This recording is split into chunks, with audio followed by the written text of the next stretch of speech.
the blues. The blues. I say I've been around a long time. I've really, really paid my dues. Sing it one more time.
I'd like to call to order the September 28th public hearing of the City of Tampa's Barrio Latino Commission. Welcome, everyone. I'm Rich Simmons, Chairman of the Commission.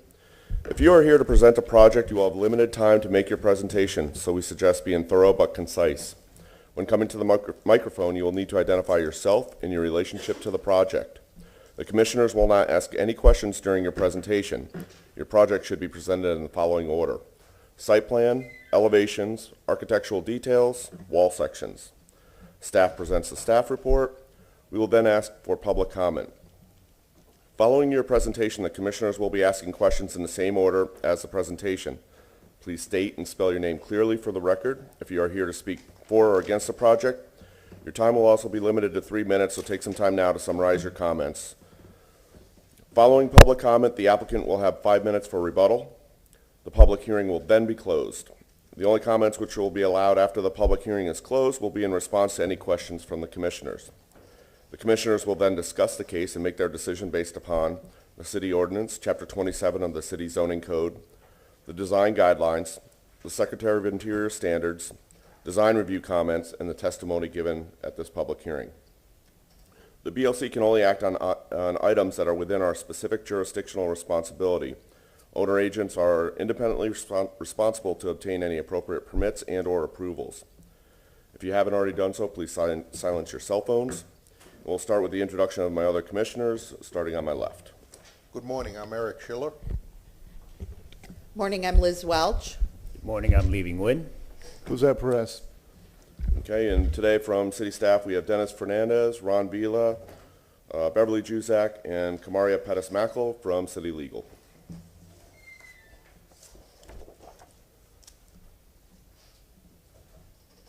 Okay, we have the meeting minutes from last month's Tuesday, August 24th in our packet. Has everyone had a chance to review? I'd entertain a motion, please. So moved. Seconded. Okay, all in favor of approving the minutes, say aye. Aye. Motion carries unanimously. Mr. Vila, any announcements today? Or Mr. Fernandez? Good morning, Commissioners. Dennis Fernandez, Architecture Review and Historic Preservation Manager. Just a couple brief announcements. First of all, the list of the administrative reviews and approvals is in your packet for your consideration. That will be provided to the clerk to be placed into the record. Lastly, you do have a copy of the 2022 calendar I believe these were also mailed out. If you did not receive it, please let us know. But those do have the hearing dates beginning in January 2022, and for the remainder of the year that you should note on your personal calendars. Thank you, and with that, I think we'll move on to our legal counsel and the disclosure ex parte communication. Good morning, Commissioners. Kamaria Pettis-Mackle from the City Attorney's Office. Will the Commissioners please state for the record whether or not they've had any ex parte communications regarding any of the items that are listed on the agenda? Hearing none for the record. Additionally, will the Commissioners please state whether or not they have any conflicts of interest regarding any of the items that are listed on the agenda? Also hearing none for the record. Thank you. Thank you. We have no continuations today, so we'll move into swearing. Ms. Jusak? Everyone wanting to present today, please stand and raise your right hand. Do you solemnly swear or affirm that the testimony you'll be providing this morning is the truth and nothing but the truth? I do. Okay, we'll now proceed on to case number BLC 21-164 for the address located at 1512 East 8th Avenue. Mr. Vila? Good morning, Commissioners. Ron Vila, staff with Historic Preservation. As Rich alluded to, this address is at 1512 East 8th Avenue. Currently, it's a vacant parcel. There was a contributing structure there that was removed some time ago due to fire. The zoning classification attached to this parcel is YC1. There is a dual request this morning. There is a variance that was advertised from 45 foot in height, which YC1 zoning classification allows, to 60 feet with a 5 foot increased in height for a parapet that is consistent with a zoning code. The request has been modified that you'll see this morning. We had to stay consistent with what was noticed. So if the presentation today is consistent with the board's evaluation, the reduction in height will be specific to what they were asking for this morning.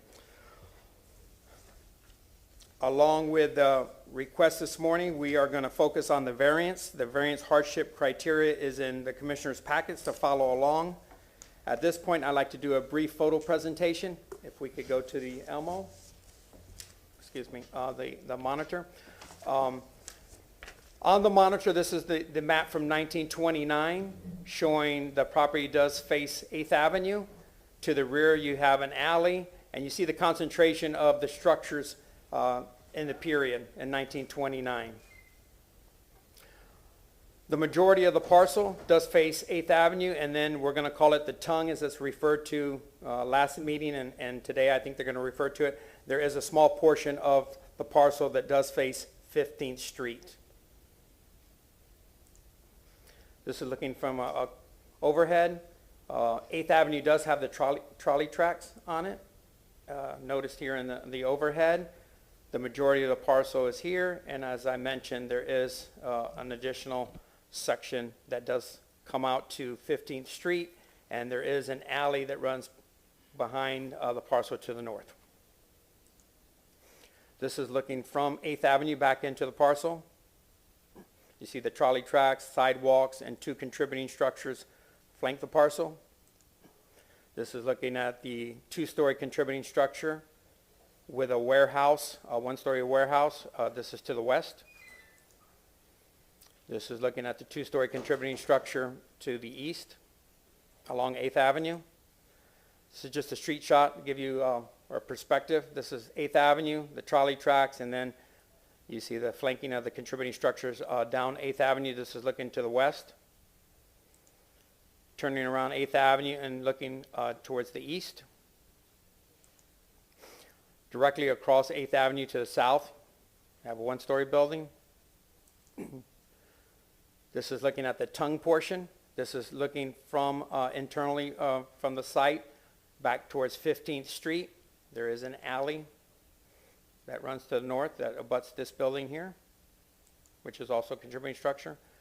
And to conclude the photo presentation, this is the alley. It's better defined here. This is looking to the east.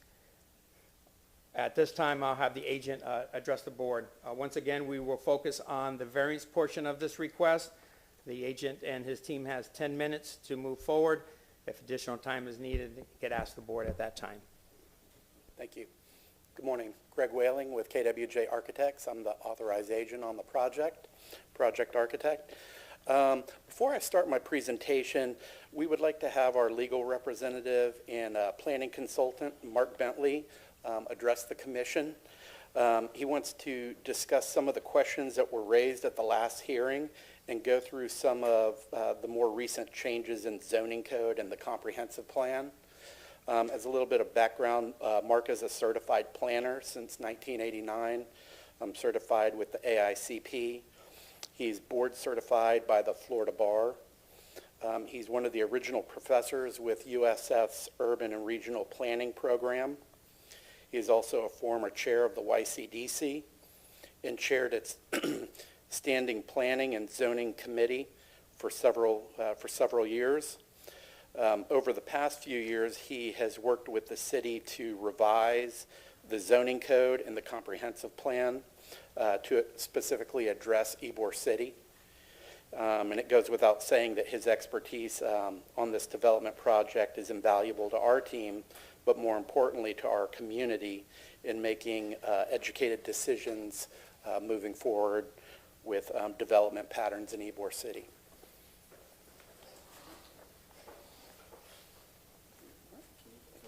Yes. I'll need the Elmo.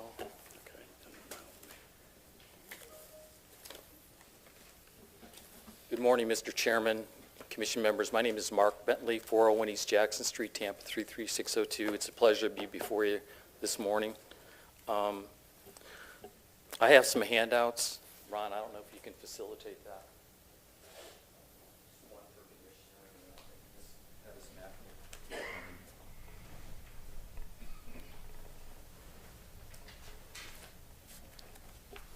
map. While Ron's handing those out, what I'd like to do this morning is present our perspective on the variance and the variance process, and also talk a little bit about some of the changes in the comp plan that pertain to FAR. When there was a major change a few years ago, not only did the city preempt the zoning codes, FARs, and the YC 1 through 9, at the same time, they actually, in the UMU 60, encouraged a height up to 60 feet. It's kind of a hidden provision in the comp plan. And then just discuss some of the other implementation efforts relating to the urban core in terms of modifications to height.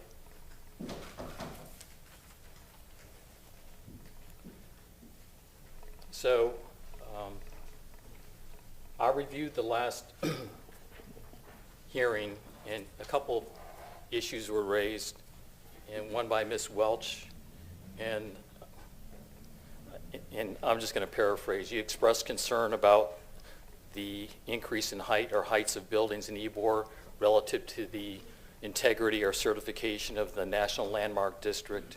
And the answer to that is, when that came up, and I had a discussion with Ron on this, it came up in the context of the Noriega Garage in the 90s.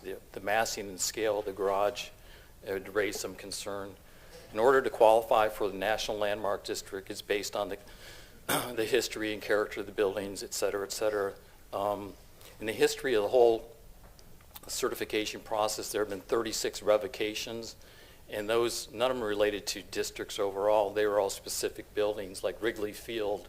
When they did a massive renovation of Wrigley Field, they took away the historic, like Romanesque columns. They took it off the list. So there have been, I think, 36 revocations in the history of the process. So I thought I'd address that point. Then Mr. Simmons, toward the closing of the meeting, you had raised the question whether or not there were height limitations set forth in the Department of Interior Design standards as that relate to new construction for commercial in Ybor, and the answer is no. They look to the zoning code, but so they just deal with height relative to other structures, dimension, bulk, things like that. So there's no specific standard in the design standards.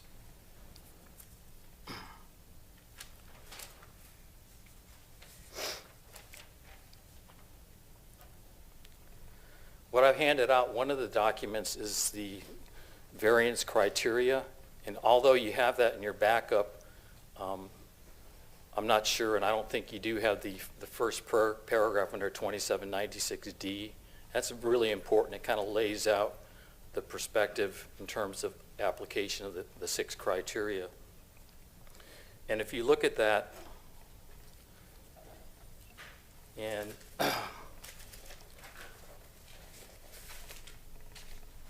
I can put some of these on the Elmo so we can kind of zip through them. Is this working? Okay, great. So here's the paragraph at issue that I'm talking about, where it talks about the criteria. It says the applicant has demonstrated practical difficulties or unnecessary hardships. Then there's a sentence that says, quote, a hardship or practical difficulty shall be established if the variance request is required in order to be consistent with the design standards. So one of our positions is that the height is required to be consistent with the design standards, and Greg will address that shortly. Then if you notice here in the balance of the criteria, it's kind of a two-pronged approach, and it seems like it provides discretion to the petitioner to determine what path they want to go down. So it says the alleged hardships or practical difficulties are unique. Then number 2, the alleged hardships are practical difficulties, etc. So it's an either or. And then number 6 gets back to paragraph 1 here, where it said a hardship or practical difficulty shall be established. Then number 6, if you look at it, it says will allow development that is consistent with the design standards, using essentially the same language in 1 and 6. So from our perspective, this makes it clear that an applicant can elect to demonstrate either practical difficulty or unnecessary hardship. So in our view, this is more in the nature of a practical difficulty case.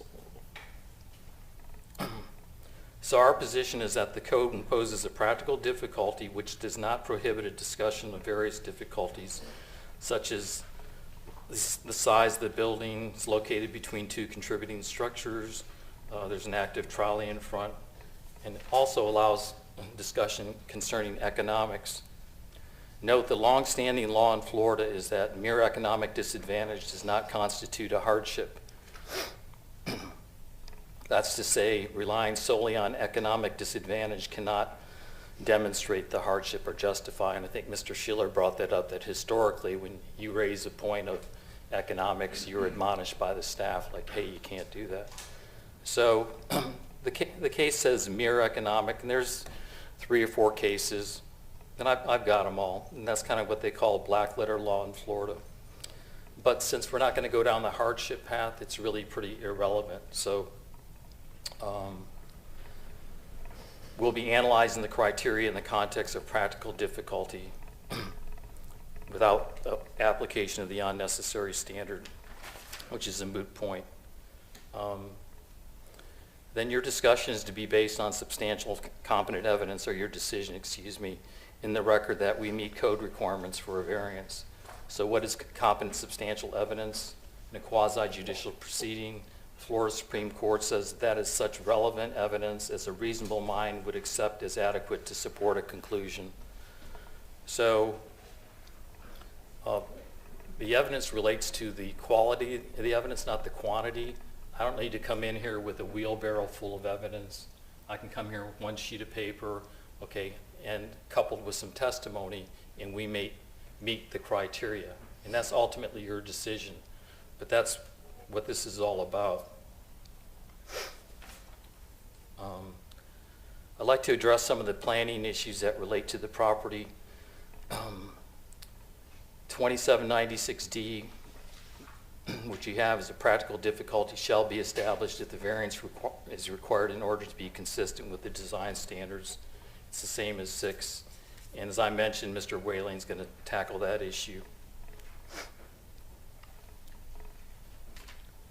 And these would include standards for new commercial construction in the Department of Interior standards, such as adhering to patterns that prevail in nearby structures, i.e. Central Ybor. If you look at the block face between 15th and 17th to the east, and the design standards do mention block face, I think Central Ybor kind of set the tone at the apex of what would be 16th Street. And if you look at the entire block being from 15th to 17th, you'll see that the proposed building at 52 feet, it was noticed at 60, and it's down to 60, or excuse me, 52, and they've eliminated some of the rooftop amenities as well.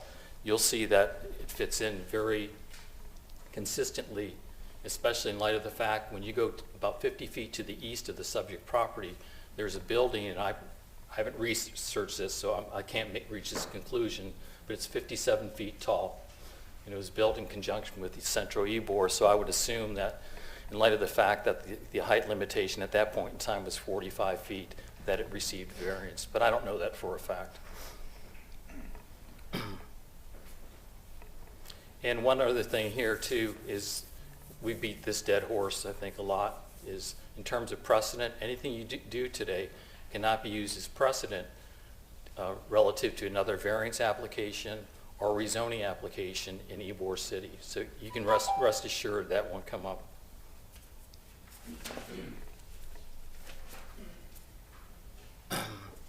What I'd like to do now is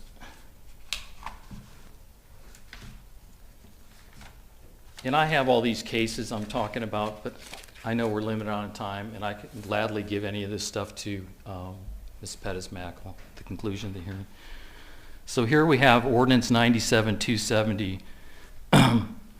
And back then in Ybor... Wrap up your comments. You're out of time. Okay. Well, I'll just hit what I think are a couple of the more important comments or items is in 2018, because of all these conflicts, I worked with and a lot of this came up because of the Masonite project. They didn't have enough FAR, even though they owned the property west of the trolley tracks. So there were some surplus entitlements there. But they were hamstrung by the FARs. The zoning for that property is YC6, so the FAR was only 1.5, but the comp plan allowed 2. So what we did, long and short of it, is eliminate the FARs in Ybor City and said, look to the comp plan. And if you look at the comp plan, the predominant land use north of 6 is UMU 60, which we're dealing with here, with an FAR of 3.25. South of 6 is primarily CC 35 and CMU 35. So what happened is, I was working with the Planning Commission, and it used to be you couldn't get 3.25 unless you met conditions. You had to be in an arterial, you had to have 0.35 acres, et cetera, et cetera. So I said, let's eliminate that, just as of right, have these FARs, and then, this is a handout I gave you. You can see here, it says, in UMU 60 only relates to north of 6th, okay? It doesn't relate to south of 6th. So what it says here, it says up to 60 feet in height, BLC. Now, if you look at CC 35 and CMU 35, it doesn't have that language, BLC up to 60 feet. So the clear policy intent of the Tampa City Council was to allow flexibility and go up to 60 feet in the UMU 60 category, which applies to the subject property and the central core, YC1 and 8th Avenue. Then the Vision 2020 plan, which got adopted by the CRA, City Council acting as CRA in 2019, and I gave you this handout, says an increase in height allowances in certain locations, specifically while non-contributing historic structure parcels, should be considered as an incentive to further redevelopment in the business core. Better correlation between future land use and zoning by rights is needed. It is recommended that non-contributing historic structures parcels be provided more height flexibility to establish a wider variety of uses mixed in the various zoning districts, especially in the core. And so then what happened was a conclusion from that study, or it's not a study, but it was a plan that was adopted by City Council acting as a CRA. It says in the strategic action plan recommendations, it says relax height limits for new development, and then they had the stakeholders who it pertained to, and they said it was a high priority.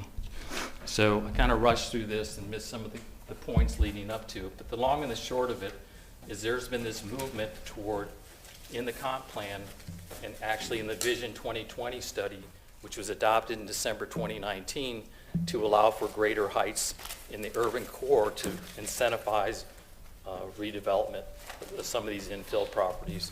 And I've got a lot more, but I appreciate your time, and I'll just turn it over to Greg. Thank you. Thank you. You're welcome.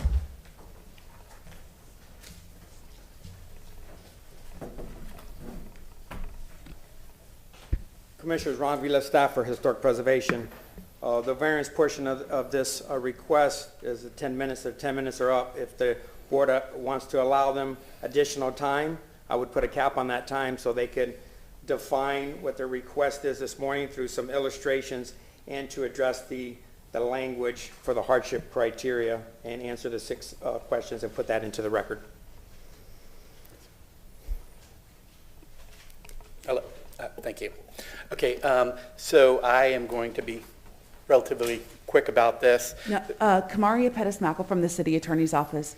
Mr. Chair, I don't know if the applicant is now asking for additional time for the variance presentation. If the applicant is asking for additional time, that needs to be clarified. And if that's the case, then a commissioner needs to make a motion to allow more time.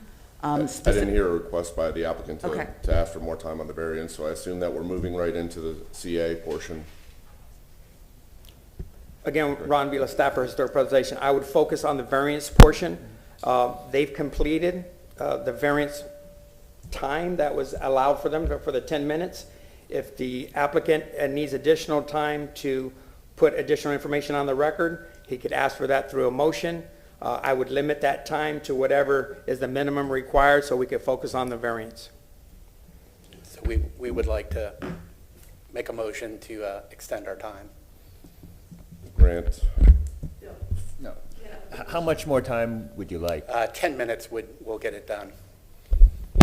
Motion to allow the applicant 10 more minutes to give their case for the variance application.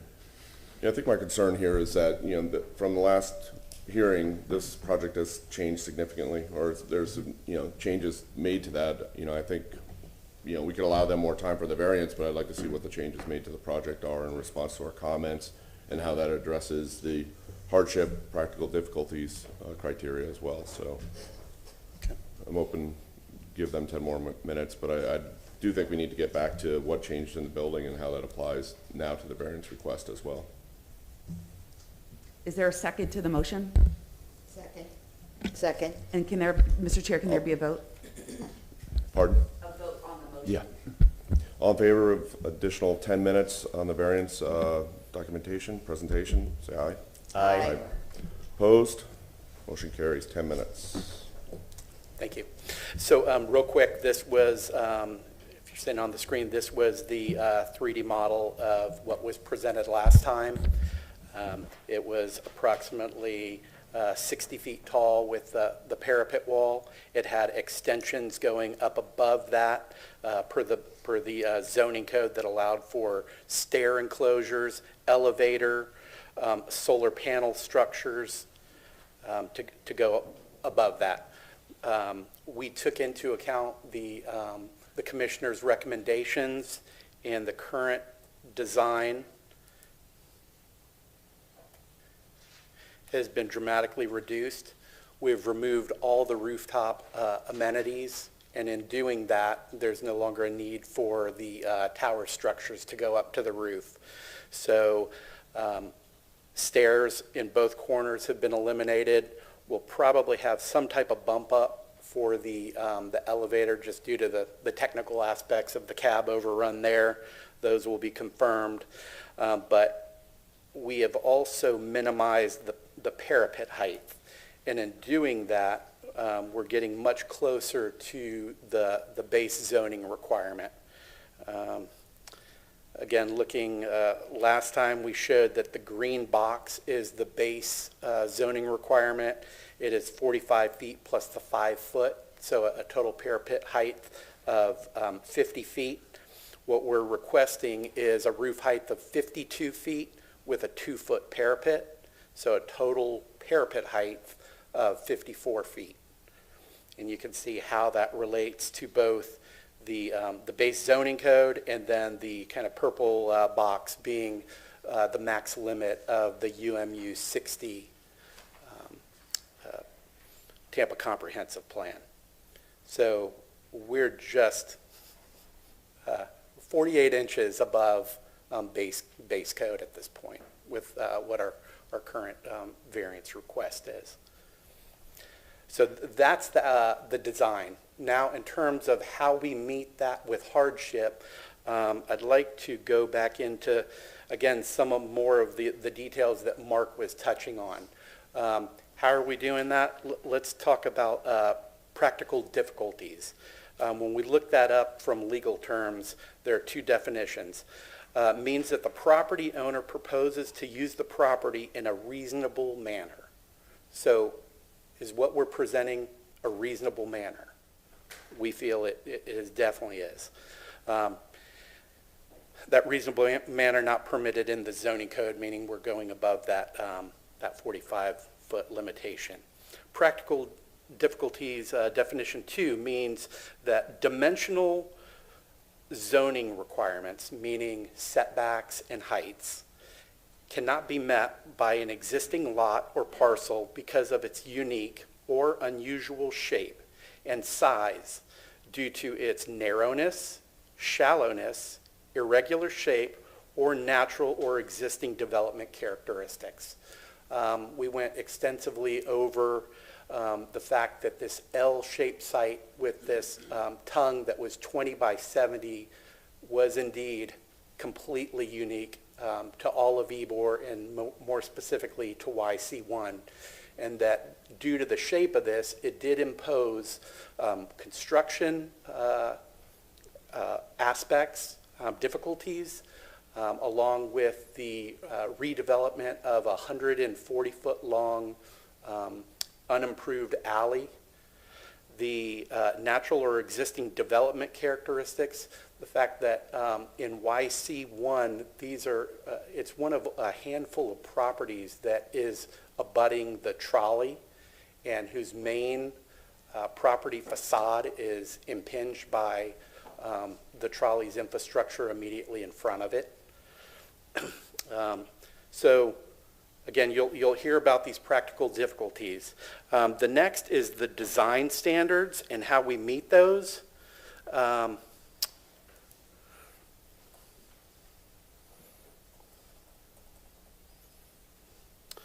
So the design standards, when we look at what the design standards say for new construction relative to height and width, the height of a new building should be consistent with those of the other structures in the same block or those concentrated nearby.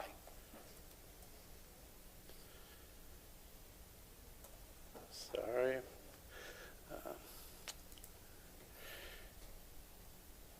I'm going to look. We did a study of the facade along 8th Avenue, and this drawing shows the relationship. So on the bottom, we're seeing an elevation from 15th Street on the far left to 17th Street on the far right.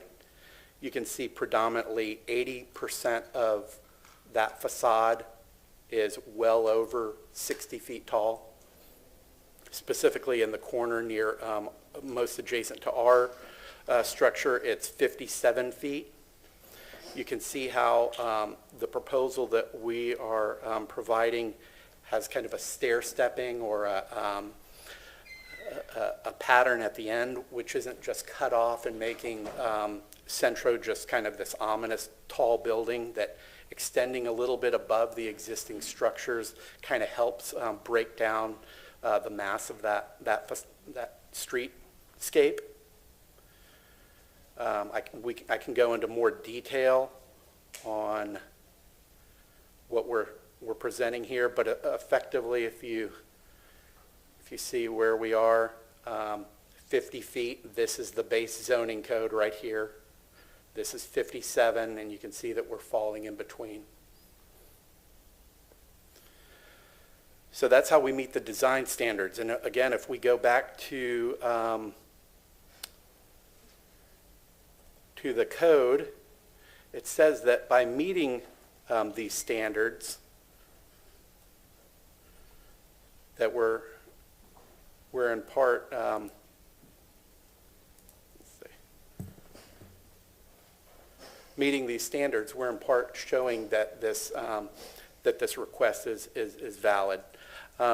In going through the 6 points that are in the variance hardship criteria, it also mentions the Tampa Comprehensive Plan. As Mark went through, it really eliminates the glass ceiling of 45 feet, and it says that until 2040, we're looking for YC1 to be dense. We're looking for minimum 45 feet, and we're allowing this board to approve up to 60 feet. We're at the bottom end of that. So we feel like with what we're presenting today, the value that this project is bringing the community, upgrading a site that currently has no building on it, is a shell lot. This is going to be an amenity to Ybor City and to this particular area.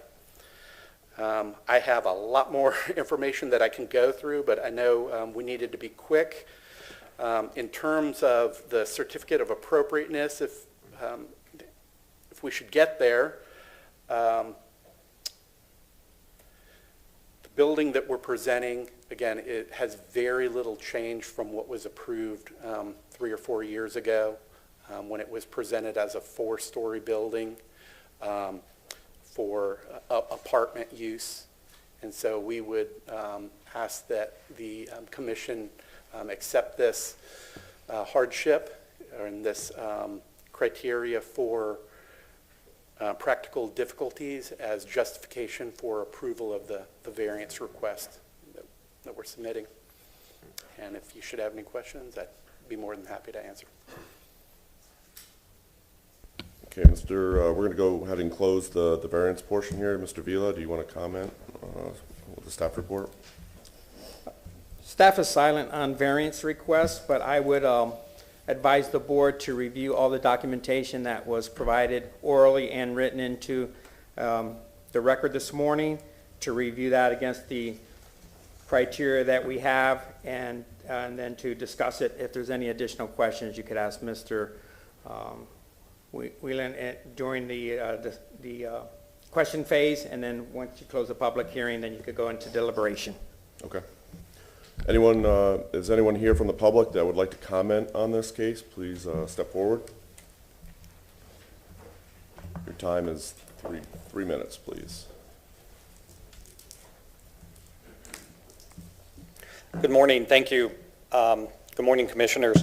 My name is Lee Bell. I'm the President and CEO of the Ybor City Chamber of Commerce. We are celebrating our 91st year in existence this year. The Ybor City Chamber of Commerce strongly supports this project at 1512 East 8th Avenue. We operate the Visitor Center, which is directly across, and this will be a great addition to the street. It fits in very nicely with the aesthetics and also continues the look from Central Ybor. Ybor City Chamber of Commerce appreciates the ongoing investment in Ybor City. Thank you.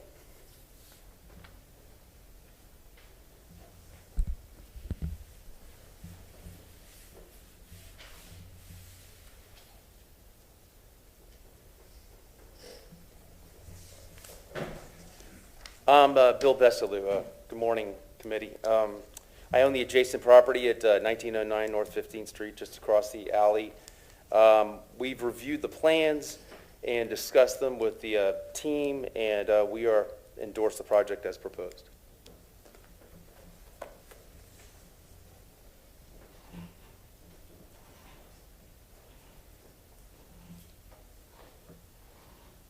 Hello, my name is John Hermes. I own the building at 1820 North 15th Street, which is the El Encanto building. I've worked in Ybor since '94. I endorse this project. What used to be there, but prior to it burned down, was a pretty awful building. I see this whole end of Ybor. I've watched it over the last 15 years. It was the bad end 15 years ago, and now it's become the good end, and I see this as a great contribution to that. Thank you. Thank you. Anyone else in the public? Okay, we're going to go ahead and we can ask some questions of the applicant. We're going to start with Mr. Perez on my right. Just one quick question. You removed the amenity, I'm sorry? You removed the amenities. Are they back in the tongue where they used to be on the past project? I know it has nothing to do with the variance, but I was just curious. Right. So the tongue has always been developed as kind of a quasi-open public courtyard, and so that still remains the same. If you see it on the screen, so it will have kind of a nice formal enclosure entrance from 15th Street, and kind of sets the foreground to some of the architectural elements as the building turns the corner there. But in terms of any other amenities that were on the roof, those have all been removed. Okay, thank you. So with this new proposal, with your variance request, you would actually only need a height increase to 54 feet? Is that what I'm understanding here? So the way the code's written is kind of weird. It's like I'm 6 foot tall, but I'm actually 5'4" because the way it's measured is like, let's say, to the middle of my neck. So with buildings, 54 is the top of the parapet, but the way the zoning code reads, it's the mean roof height behind that parapet.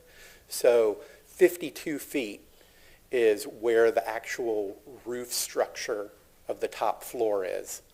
But we are extending 2 feet above that to 54 feet for the parapet height. So 52 is actually the variance request. However, you're allowed to go above that up to 5 feet. We're limiting that to 2 feet in the current design proposal. Great, thank you.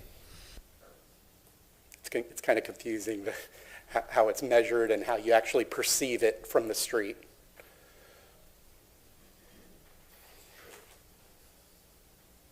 Yeah, this is a question for our attorney. Turn on your mic. Thank you. This is a question for council.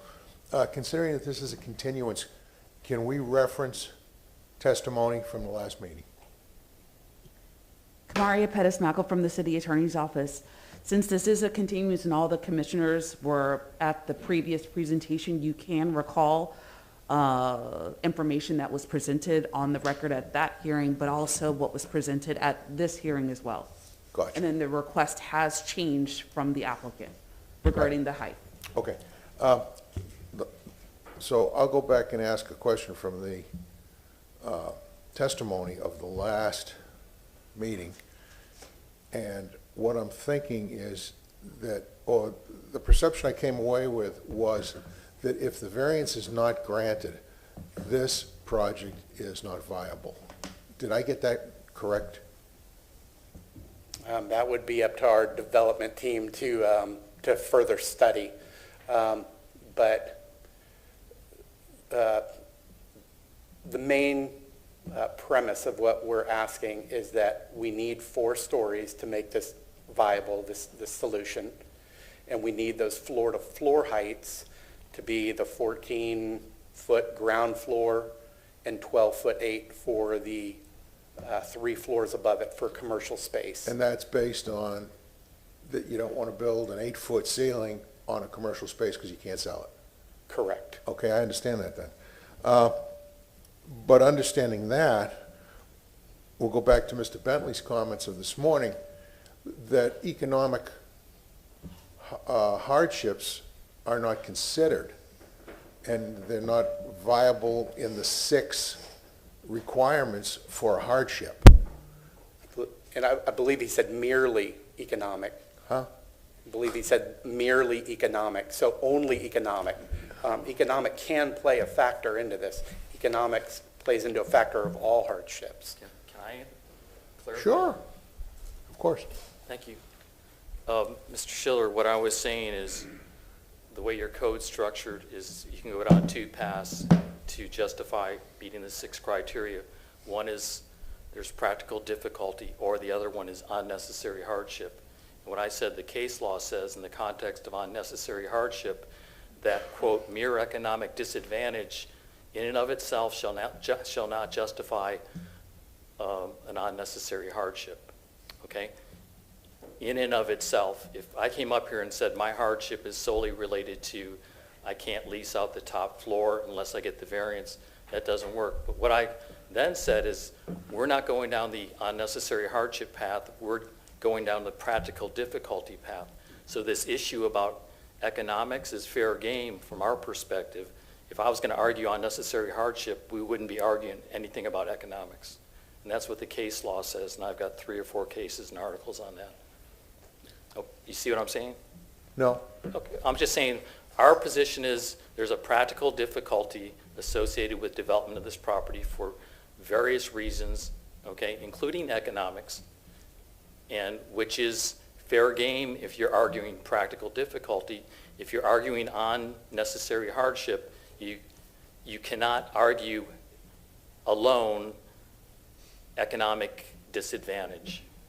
But that's a moot point with us. We're not going down the unnecessary hardship path. Forget that, okay? So we can talk about economics in terms of practical difficulty. That's fair game.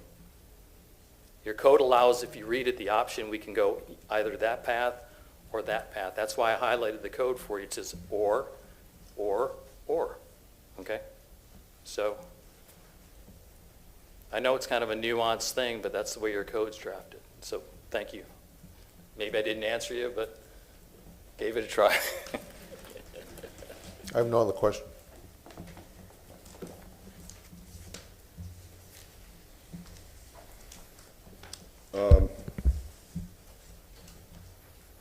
I don't have any questions. Okay, if Mr. Welling, we're gonna, you have a couple minutes, 5 minutes for rebuttal, if you'd like to summarize your comments or anything, and then we're gonna close the case, and the commissioners will discuss the testimony given for us today. Okay. So in closing, there's really 3 points that we want to make, and they all relate to the 6 hardship criteria. Those hardship, again, remembering it's not just hardship, but it is practical difficulties, and we've outlined what practical difficulties entail.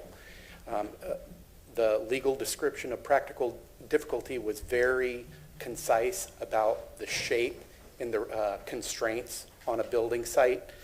I have a map that shows that this is the only L-shaped site that is not on a corner, that addresses 2 major street facades, right? So out of thousands of properties in Ybor City, there's one, right? And the fact that the dimensions of this site make it impractical to build that tongue is another contributing factor. Then you look at the trolley in front of it. You realize on 8th Avenue from 22nd Street to Nucio Parkway, there's 4 buildings that face 8th Avenue. Centro is one, the James Joyce 1-story building is the second, our immediate neighbor, the Alberti building is the third, and ours is the fourth. So when you're looking at Ybor City and how this trolley affects properties that face it and how it impedes development on those sites, we're the only site that's left to be built out that doesn't have a big setback or open lots around it for development. It is a unique property. It is singular and unique within Ybor City. That's part of criteria 1. With respect to the others, I believe it's number 4 that addresses consistency with the design standards. We showed how our building and the height is totally in sync with the whole facade along 8th Avenue from 15th to 17th Street. And then the last one is in regards to compliance with the comprehensive plan. Mark was very eloquent about showing that the glass ceiling of 45 feet is not there. The comp plan for 2040 is encouraging development above 45 feet, and it's in your hands to determine whether or not each individual project meets the standards for going above that 45 feet. And I think we've given a lot of unique and justifiable testimony as to why we feel that this variance should be approved. And I'm going to turn it over to Mark for final comment. Just to kind of go back a second, this project was already approved a couple of years ago, okay, for 4 stories, but it was a residential development. So the distinction here, and I'm a lawyer, not an architect, is I guess the thicker slabs, HVAC, and things like that. But it's already approved at the exact same floor area ratio. So the only distinguishing feature between that project and this, other than now this is a commercial type development office, is the 7 feet. And here again, the building 50 feet to the east is 57 feet.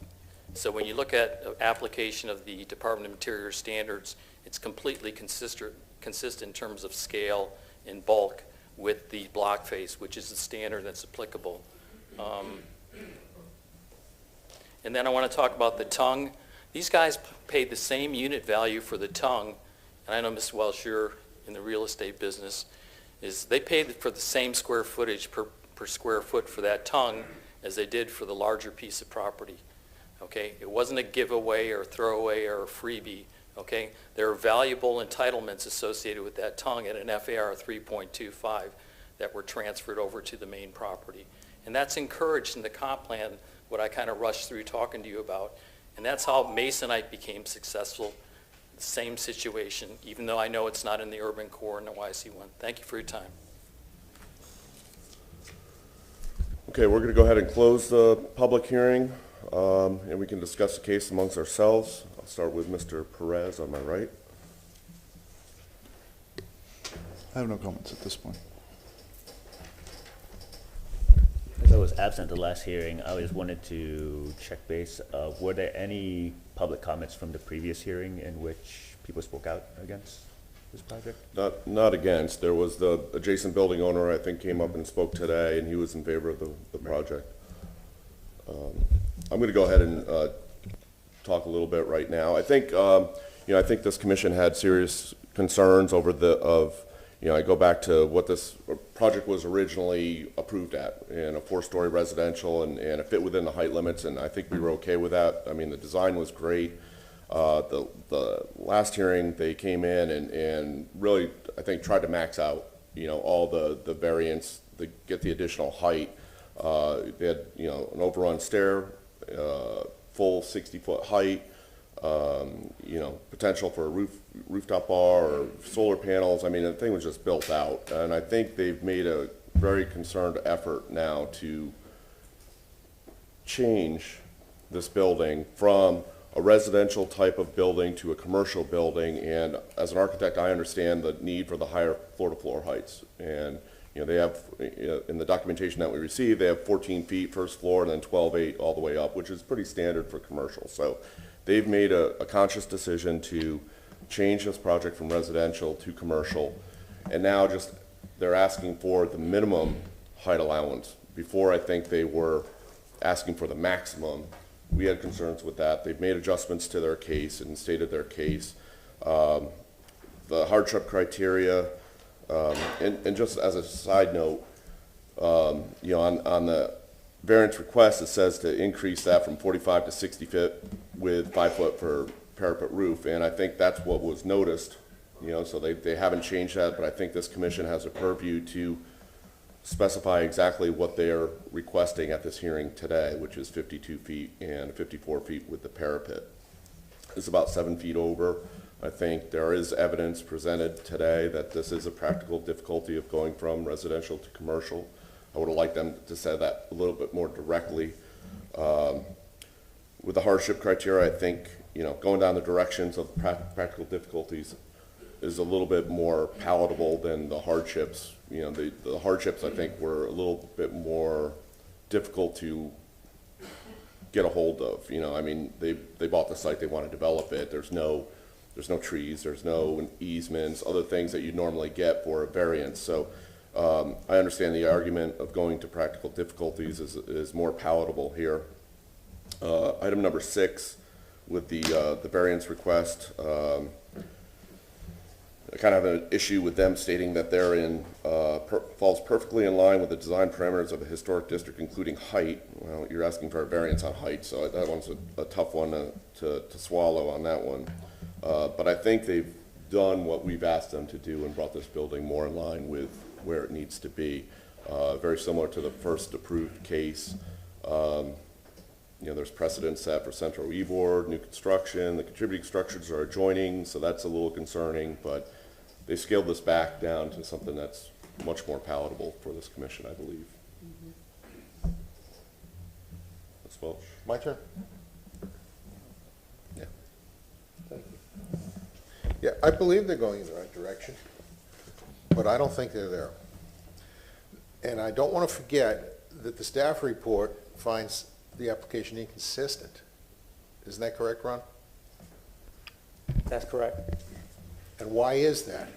Because it doesn't meet what is truly the law. Now, we're not talking, which is chapter 27. Mr. Bentley's going to jump up and object. We referenced this morning a 3-year-old city council meeting that says that the direction that we ought to go is toward higher. Well, that may be true. I don't agree with it, but it may be true. But that's not what governs this. And the reason it was found inconsistent, was because it doesn't meet the 45-foot requirements, which it needs to be. It's that simple. Now, we are going in the right direction, but I'm not buying the practical difficulties, because when you wind up with all the difficulties, and when you mix it with saying that the trolley is a disadvantage to the parcel, that's where you lose me. Because the parcel fronts on 15th, the parcel fronts on 8th, it's 25 feet, the tongue is 25 feet wide, and you can move a lot of big construction equipment through there. We build on 0 lot lines on interior lots all the time. The trolley, it didn't ring true to me, because the trolley is going to do nothing but increase the property value. And when the lot was bought, it was a huge selling point. And now you're telling me that it's a huge difficulty and that you need a variance for it. And when you take all this stuff together, it boils down to economic hardship, because the market changed and the approved 45-foot building with 8 or 9 foot ceilings isn't going to fit anymore, because the market's so much better. You put a 60-foot building in there, or a 54-foot building, or a 52-foot building. That's not an economic decision, and solely an economic decision? It certainly is. Certainly is. So I see no hardship. 0. It's a wonderful place. It's going to be great when you finish. We'll have fought over it and cried, and maybe we can hug and kiss and make up. But in the meantime, there's no hardship. 0. I think 1 or 2 people here recognized that last week when you pulled the plug and said, wait a second, I need reinforcements. So what I'm going to do is, I can't go for the variance. It just doesn't make sense to me. Thank you.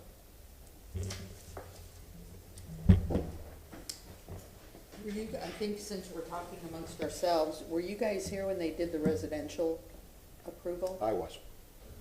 And were you here too, Rich? So in doing the previous approval that was done for this site and the building that they laid out, that residential, was there a variance then? Was there a height variance request at that time? No, they brought that project in at the 45 feet. Okay, but simply because it's going commercial, or they've chosen, and do you know why it changed from residential to commercial? I don't know.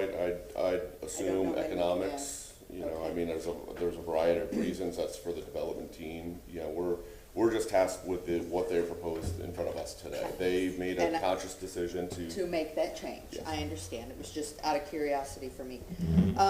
One of the things that we had discussion about, and I think the architects are stronger in this arena than maybe I am, and that is the massing was a big conversation last time. And are we comfortable with the massing adjustment that they've made for this property? Okay. Yeah, I think it's pretty consistent with what we saw before, with material, it seems like the same palette, you know, but I think it's important to remember right now, we're just looking at the variance. I understand, but variant massing is identified on item number 6, so I'm just making sure I got my act together. And then I think the last question I have for you guys is being here last week, and I could be confusing, so that's why I'm asking the question. Wasn't there some concern about drainage to the next building last time? And I don't know if that may not fall into our variance. I just want to make sure that that was addressed in this problem, or in this project. So if this is not the place to talk about that, then I want to make sure we talk about it next time. Because I remember there being some concern about drainage and how that was going to flow, and making sure the neighbor didn't flood out. That's all I have. Thank you for allowing me to share. Okay, any other discussion? I think I generally agree with you, Rich, that I think I wasn't here at the last meeting, but they've made a concerted effort to fit what they can within the commercial requirements. I mean, things like construction technologies have changed over the years as well, which has made it easier to build larger and taller as well, which I think is something that we should potentially take into consideration. But I believe it is more in economics as well as tastes have changed, requirements for, just not on the development side, but what people expect out of buildings and then commercial spaces have changed as well, beyond just the economic factor in these places that we look to that are a bit more public than just residential as well. Yeah. It seems kind of weird to me though too. I mean, you have, a lot of people are working from home right now, and then they're changing this to commercial, where residential seems to be more where it's at these days. I'm just having a conversation here, but I think maybe the parking, there's no required parking when they make this residential. There's no required parking for either one in YC1, so maybe that was part of the economic decision. But the case presented before us, they made conscious decisions. And I think it's, they've certainly changed their approach. From the hardships to more practical difficulties, and I think that's, for me, more palatable of what they're trying to do here with the height increase. And they've done what we had concerns with, reduce that height as much as possible. They're still within precedence set from Central Ybor. It dwarfs the historic buildings on that block, which is still kind of concerning. But and I think Kamaria, at some point in time, it seems like this is going to be a hot button coming up, the comp plan versus height limits in Ybor. I mean, how do you negotiate that all the time? And I think, we know what's coming up on the horizon, and I think that's going to be a hot button for, for the next couple of years. But here, I think the applicant has made a conscious decision to bring that building down as short as it can be to suit their new needs, and, I still think it's a well-designed building. I like it. I like the changes that they made, because although they were asking, if I recall correctly from last time, they were asking for a variance, but in addition to that variance, you had all this stuff on the top of the building, which was going to be not pleasant. So I appreciate that they have made that adjustment, and that they've brought it down in alignment with what a couple of the other buildings, or at least one other building on that street is. And I walked the street before today's meeting so I could understand what they were talking about, and see that. So I appreciate that change. We see a lot of residential stuff here, infill projects, single-family houses, totally different apples, oranges, right? But when the car comes down the alley and has to swing into the garage, you got to have 20 feet there. Mr. Marsh will attest to that. If you don't, transportation's not going to approve it. So you got to go back to the drawing board and do it again. So what is the difference? They're telling me, or us, 48 inches. All we want is 48 inches. Yeah, it's only 48 inches. Shorten the damn building 48 inches, right? Get with the rules. The staff says it's inconsistent. The rules say it's inconsistent. And the more parsing of words that people do, the more obstinate we should become, just because. 45 feet is what's supposed to be, it should be. Are we not also in the process of reviewing our guidelines because we've determined that they're outdated? Kamaria Pettis-Mackle from the City Attorney's Office, those are, that's separate from the hardship criteria that is before the commissioners this morning. So the discussion should be, your discussion should be focused on the presentations that the applicant has revised today and whether or not you as a board believe they've met the hardship criteria. Let me say one more thing. If they were to build if the hardship were denied, they were to build the building anyway. They'd take a foot out of, I don't know, I'm not an architect. They take a foot of ceiling height out of each of the two commercial ones, and they take 2 feet out of, from 14 to 9 or whatever it is, and they put 7 apartments up top, because that's the best they can do and maximize within the rules. Well, does that not make this an economic question? Of course it does. Of course it does. This whole thing is about maximizing the dough. And I get it because I'm in business too. You want to maximize the dough, but do we want to enforce the rules? And I say, yeah, I think we should. I mean, would you be more comfortable, instead of the 52, 54, if we lower that to give them some additional relief, because it is their application to go to another, for a commercial project as compared to residential? I mean, would that make it easier for you, or are you just saying, no, we need to stay with the 45? I think we need to stay with the 45. You build the building, you know, whatever the building will produce in revenue within the rules is where we should be. So Kamaria Pettis-Mackle again from the City Attorney's Office. The parameters for the commission to decide is whether or not the applicant has met the hardship criteria based on the evidence that's presented. You have your standards as Mr. Vilas presented in your staff report that's required by the code. They're asking for a waiver from the code, and it's your position now to determine whether or not they've met the parameters of the hardship criteria to give them a waiver from the code. That's what you're here for today, this morning.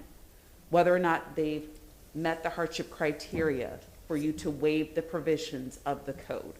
Thank you, because I think that's really important. I don't see any way there's any hardship here.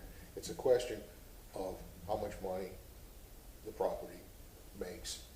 And just if you look at the progression of the application, it says the same thing. It's all about the revenue, and it should be. It's great, but that's why there's rules. Yeah, I think one of my points last time was like the FAR. You know, I think the applicant's trying to maximize the FAR. Okay, still doing it. Yeah, and they're still doing it. They're still getting a 3.25, which is allowed for the comp plan. They're using the tongue, to add that additional site area to that building area to get to that point. So I don't think that's the tongue there. You can't call it a hardship on one hand and not a hardship on another. So, they're still getting that additional density from there. So Let me tell you something else, and I can rather not go on the record about this, but it is. When somebody tells me that the trolley is a real problem for them and that's why they need to go up, what else can I not listen to? That's just plain silly to me, my opinion.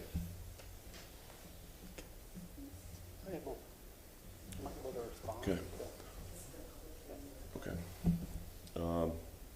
Any other discussion, or are we ready to entertain a motion?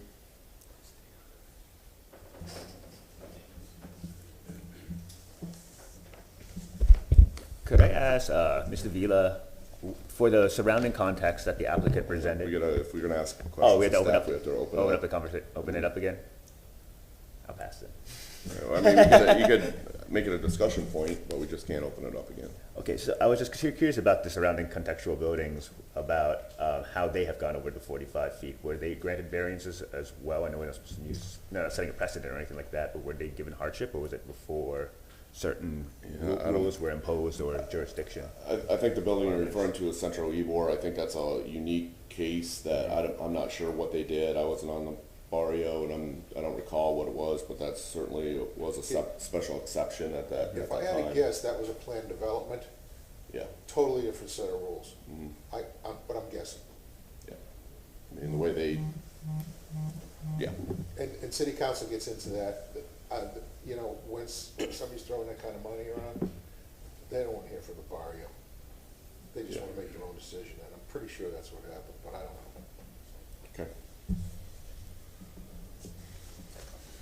Okay. And we can have more discussion, or we could entertain a motion. Would you like me to go over all my points again? I think we got them. I'm good, thanks. Thanks.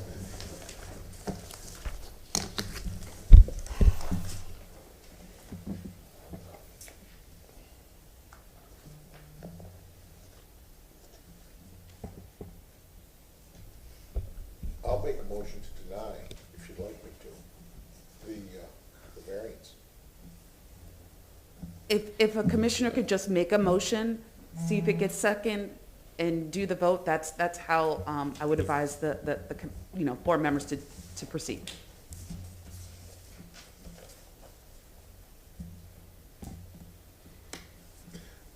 I'm going to make a motion that the variance request for BLC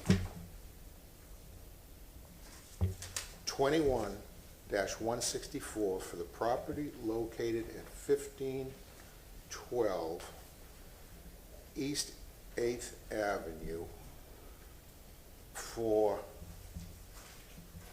the variances be denied due to the failure of the petitioner to meet the burden of proof with regard to the 6 hardship criteria as set forth in Chapter 27. Chapter 27. Section 2796D of the City of Tampa Code of Ordinances, specifically that the 6 hardships have not been demonstrated.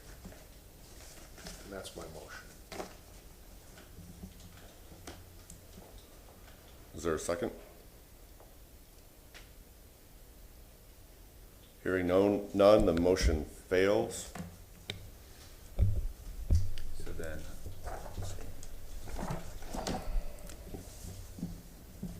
so move that the variance request for case BLC-21-164 for the property located at 1512 East 8th Avenue be granted as depicted on the site plan presented at the public hearing for a building height increase from 45 feet to 52 feet with 2 feet for parapet roof, based on the petitioner meeting the burden of proof with regard to the 6 hardship criteria set forth in Chapters 27, Section 27-96D of the City of Tampa Code of Ordinances for granting variances as stated that the evidence provided in the public hearing, specifically that the L-shaped lot with its adjacency to with it facing 8th Avenue and its adjacency to the trolley, with it meeting the contextual height of its surrounding buildings, and that with it meeting the 2040 Tampa Comprehensive Plan. Is there a second? Second. All in favor of said motion, say aye. Aye. Opposed? Nay. Motion carries with a vote of 4-1.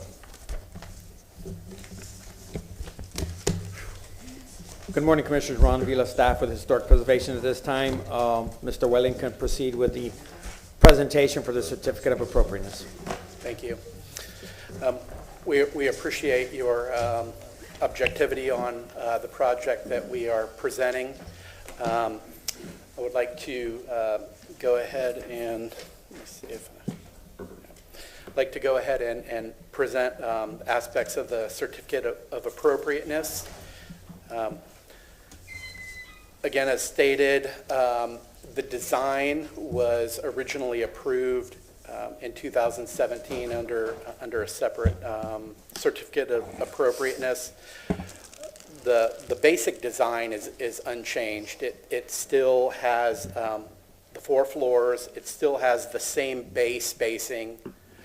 It still uses all the same materiality.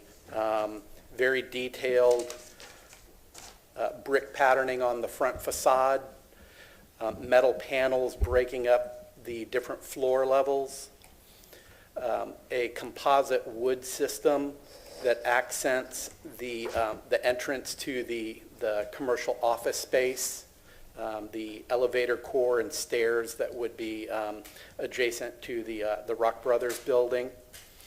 The ground floor is comprised of a synthetic wood clad storefront in keeping with the historic look and feel of commercial buildings along 7th Avenue. As we move around to the 15th Street side, again, we have a courtyard here, which is being embellished and enclosed with a series of walls, detailed kind of water jet cut panels, metal panels, and infill again of wood. The design really brings together 3 major material elements: the painted brick, the use of metal, and the wood as the driving force for the look of the building. In terms of some of the details and the patterns that we feel are consistent with the development along 8th Avenue and really the whole commercial core of YC1, these are examples where you see brick and on the ground floor large expansive openings 12 to 16 feet wide. You're seeing highly detailed brick ornamentation at the parapet level. You're seeing windows that are frequently subdivided. You're seeing these line up and start to repeat and create kind of a textural pattern. You'll see this evident on the back side of our proposal on the north. This is the building immediately to the north on 15th Street. It represents kind of the white painted brick look that a lot of our building is capturing. We're using references of Jose Marti Park, its ornate entrance into an exterior public space. These are all kind of the references and drivers for the design that we've presented, down to the paver and tile patterns that are typical within the district. We didn't get a chance to update this final rendering, but it is indicative of what we've presented today, with the exception of the top is just is a bit shorter. So this gives kind of a more realistic view of some of the materials. You'll see the detailed storefront, the awnings. I think it was mentioned in the staff report that moving forward we would be applying for encroachment approval for any awnings that hung over the property line along 8th. They will be quite minimal due to the power lines and stuff on the trolley there.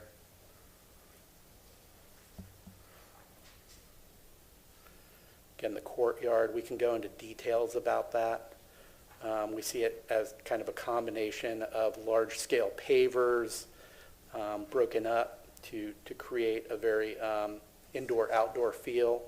The use of kind of a pedestal pass-through fireplace in the middle, enhancing the brick wall of the adjacent structure with some greenery, just kind of softening up the interior of the courtyard. It's also important to note that we met with solid waste and we talked to the surrounding property owners. And as we enhance that unimproved alley, there's going to be the need for how we deal with solid waste. And so we've met with them anticipating that the most intensive use of the ground floor would be a full restaurant on the ground floor. We've come up with plans that make use of small compactors that are within the building footprint, easily rolled out 4-yard dumpsters that could be scheduled and taken out to 15th Street for removal. In addition to that, we're providing these insets. Let me see if I have a rendering. I'll go to the 3D model.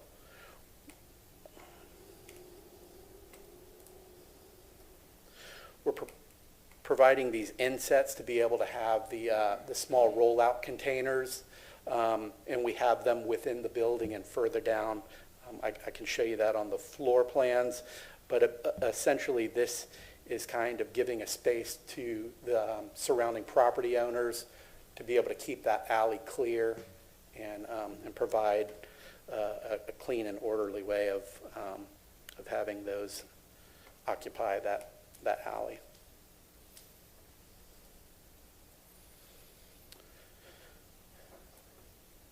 So then in terms of the exterior elements, again, it's the 3 components of the white painted brick, the dark metal in the use of the canopies and the window systems, and then the natural wood that creates a nice contrast. In addition to that, there will be kind of a second layer of detail to it. That is made through the use of brass or gold accents, and you'll see those in door hardware. You'll see those in like gold leaf applied signage on the glass storefronts. Another secondary element, again, are the decorative tiles that you'll see at the entrances to both the courtyard and the public spaces off of 8th Avenue. We're showing kind of a hexagonal black and white tile reminiscent of some of the pavers along 7th. And then lastly, brushed aluminum details for address and additional signage, as well as glass or polycarbonate translucent panels on the tops of the canopies. And so these are inspirational images of what we see the final materials looking like. Again, the synthetic wood, we definitely wanted to bring in kind of that softer, natural feel that you see in a lot of the cigar factories, a lot of the residential developments, and it's kind of a nice tie with this commercial development. Rather than going with a real wood that would have maintenance issues over time, there's a number of synthetic products that are long-lasting and will look great for years. Again, then any final details, hardware, exterior sconces, we really want to kind of draw upon the vintage look and giving that aesthetic to the building. And so I have a lot more information, but I think that kind of concludes the basic overview, and we welcome any comments on it. Okay, thank you for your presentation. Mr. Vila, any comments for the staff? Good morning, Commissioners. Ron Vila, staff with Historic Preservation. These next conditions are just addressing the certificate of appropriateness. The presentation is consistent with some outstanding items that are reflected on our staff report. If this is to move forward, it is contingent upon the encroachment being signed off by the City of Tampa. He discussed the solid waste location. The surface material of the alley needs to be expressed. Just for the record, I know that he did not show any rooftop amenities, but to put it on the record that that has all been removed from the certificate of appropriateness. The rear elevation of the request this morning is more of a service bay with the solid waste in the back. There is a recess back there, and how is he going to provide security on that rear elevation that is just off the alley? He did provide some signage this morning. The signage is usually very preliminary at this stage as he moves forward to present a complete sign package. I'd like to review the east and the west elevation again, the massing there. So it is not a negative impact to the district. We asked for him to provide some glazing or some fenestration on those elevations to break down the massing. And then lastly, in Ybor City, we do control the colors for him to run through a complete color palette at this time. That concludes my portion, and I'll be here to answer any questions. Okay, thank you, Mr. Vila. Is anyone here in the audience would like to comment on this case? Please step forward. Seeing none, we can now ask questions of the applicant. Mr. Schiller? No, I have no questions, thank you. I don't think I have any questions right now. Could you go over the side and rear elevations in just a little bit more detail, so I can maybe catch up on the project a little bit? So part of the, I guess, design challenge on the sides and the rear are that its proximity to the property lines limits the amount of openings that you can have on those facades. What we're showing, because there's basically zero setback on the east and west facades, we've shown a very limited amount of glass. That would need to be a expensive fire-rated glass to be able to embellish those sides. Extremely expensive. You hardly see it in most projects. You'll see a lot of it carry over from before building codes enacted the openings relative to the property line. So that doesn't typically exist in new construction, but we are showing some glass on those facades. So that's the east and west, and then when you move around to the rear, we're actually able to capture part of the alley. Basically, the way the building code works, you can take half of the alley width as part of your setback from a building code standpoint. So with that 5 feet, we're able to put 25% glass on the rear facade. So that's what we've limited this north facade to, is 25%. And then could you go over the surface of the alley, the materials for that as well? So we will work with staff on that. I anticipate a lot of engineering challenges on that. There's over 140 feet of alley that needs to be improved. There are a number of doors exiting properties to the north. There's the final finished floor of our building. So figuring out the grading and the drainage of that is definitely going to be a technical challenge that we're going to work through as we get a civil engineer on board. But I would imagine it will probably be either a concrete or an asphalt type system, something that's easily maintained. I think pavers would probably present a long-term maintenance aspect. I think we would work with staff to figure out what the best solution for that would be. Great, thank you. Just one quick question. Just curious, why the change on the parapet on the back? The top parapet there? On the back, we're going to need to be very critical about how we work with the roof pitch. We see the structure probably being a flat structure and then doing tapered insulation. So obviously we don't want to do a gutter on the front of the building, but it wouldn't preclude doing gutter and downspouts on the back. yeah, so it's open, so we basically eliminated the parapet along the back.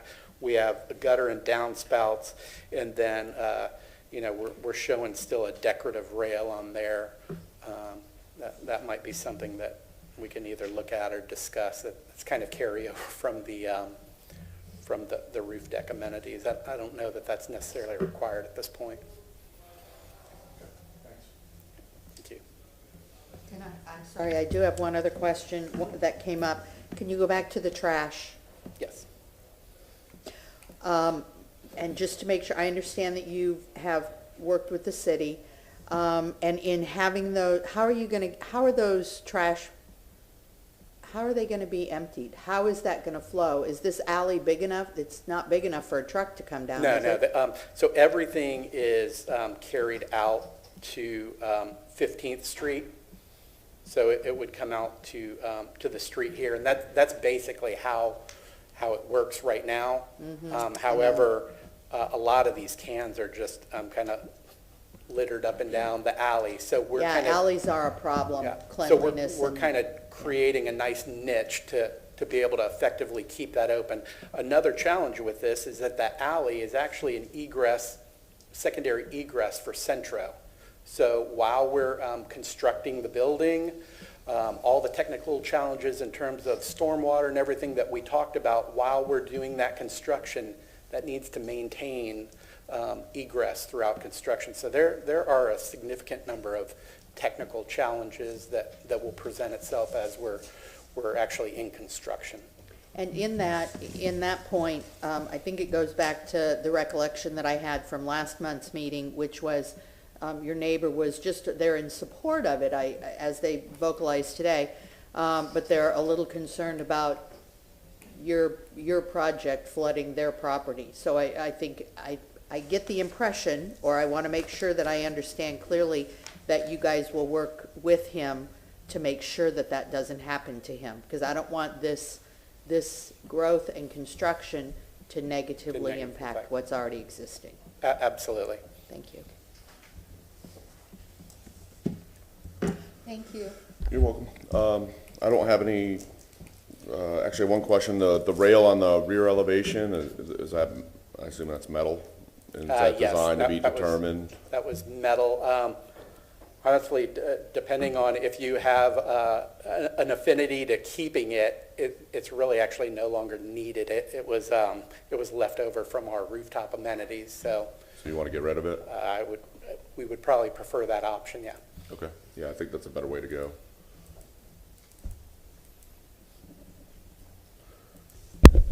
And I think you said during the variance that, just for the record, that there's no more, the rooftop amenities no longer exist, correct? Correct. Great, thank you.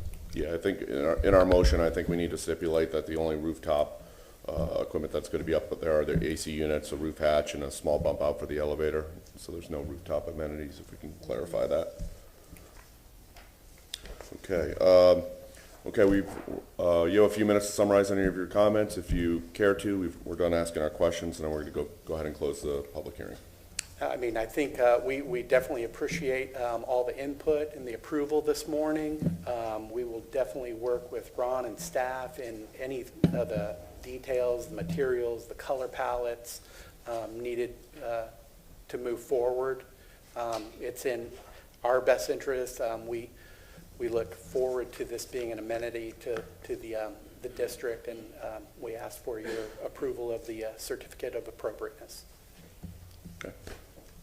Thank you, Mr. Welling. We're going to go ahead and close the public hearing. Any discussion of the case, starting on my right with Mr. Perez? No comment. No further comment. I'm good. That's nice. No, that's it. Okay. Very similar to what we saw before. We'll entertain a motion if someone cares to do that. I'll make a motion.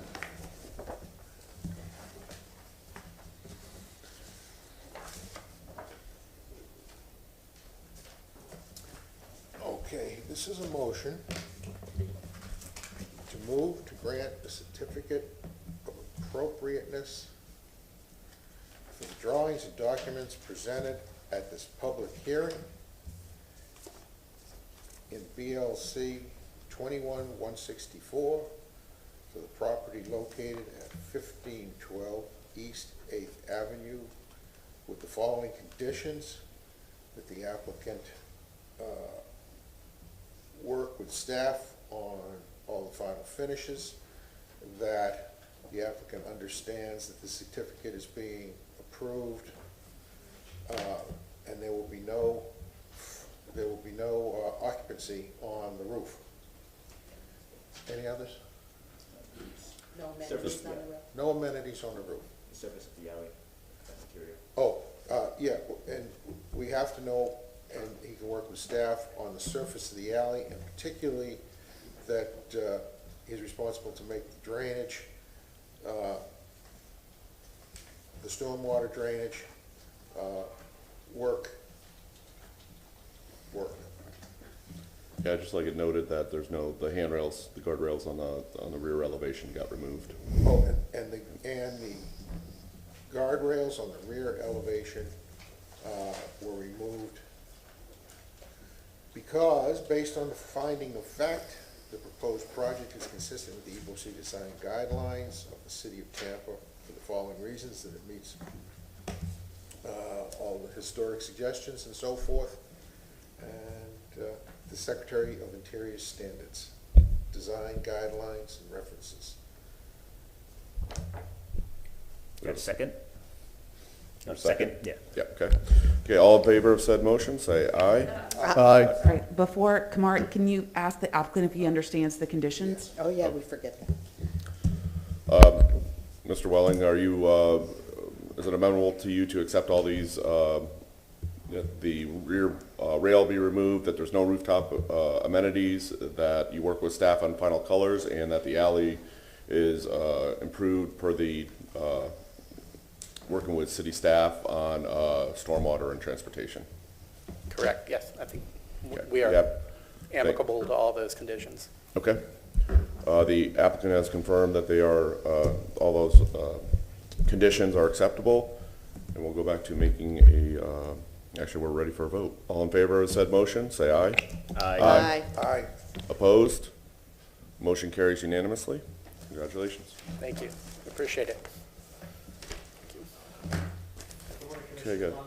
For the Historic Preservation. Moving down the agenda, the next item is BLC 21-165. This is for the address of 1708 East 4th Avenue. Currently, there's a vacant parcel. Attached to that parcel is a YC7 zoning classification. The request in front of you this morning is for new construction for single family with some site improvements. Moving to the photo essay, starting with the 1929 Sanborn map. Property in question is highlighted in the green box. It does front 4th Avenue. There is an open alley to the north. The parcel is in between 17th Street and 18th Street.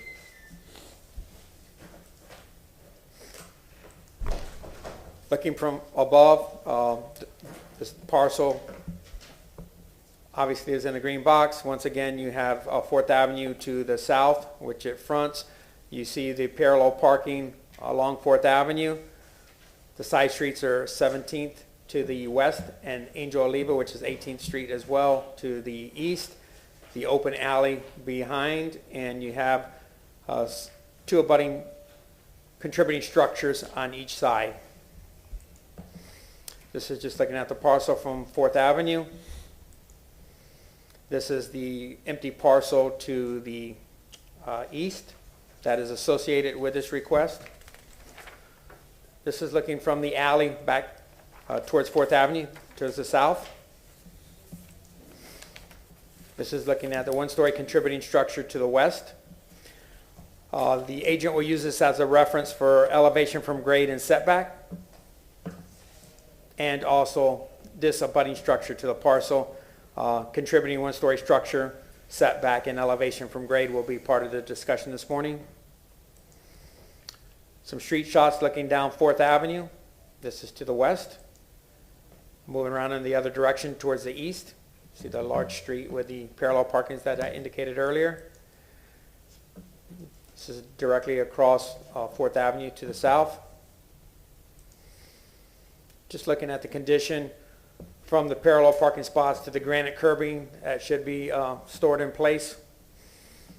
You have the linear sidewalk and then little retaining area. And to conclude, just looking at the alley condition, as part of this, he will have to modify the alley to get vehicular access down here. This is looking from the rear of the parcel to the west, back to 17th Street. And this is looking at the condition of the alley. Parcel in question is over here where I'm indicating, and this is looking to the east. That concludes the photo presentation. The agent will address the board at this time. Thank you. I guess it's still morning. Good morning, Rick Hampton here. I'm the agent. I'm also the project architect, 3311 West Santiago Street. I have a lot of the same photographs he just showed, so I'm going to skip over those. We don't need to see them again. Ron, everything I'm going to do is going to be on Elmo. So. First thing I just wanted to show you was our precedents throughout the Ybor BLC area. 2-story single-family residence, double porches, stairs, columns, gable fronts.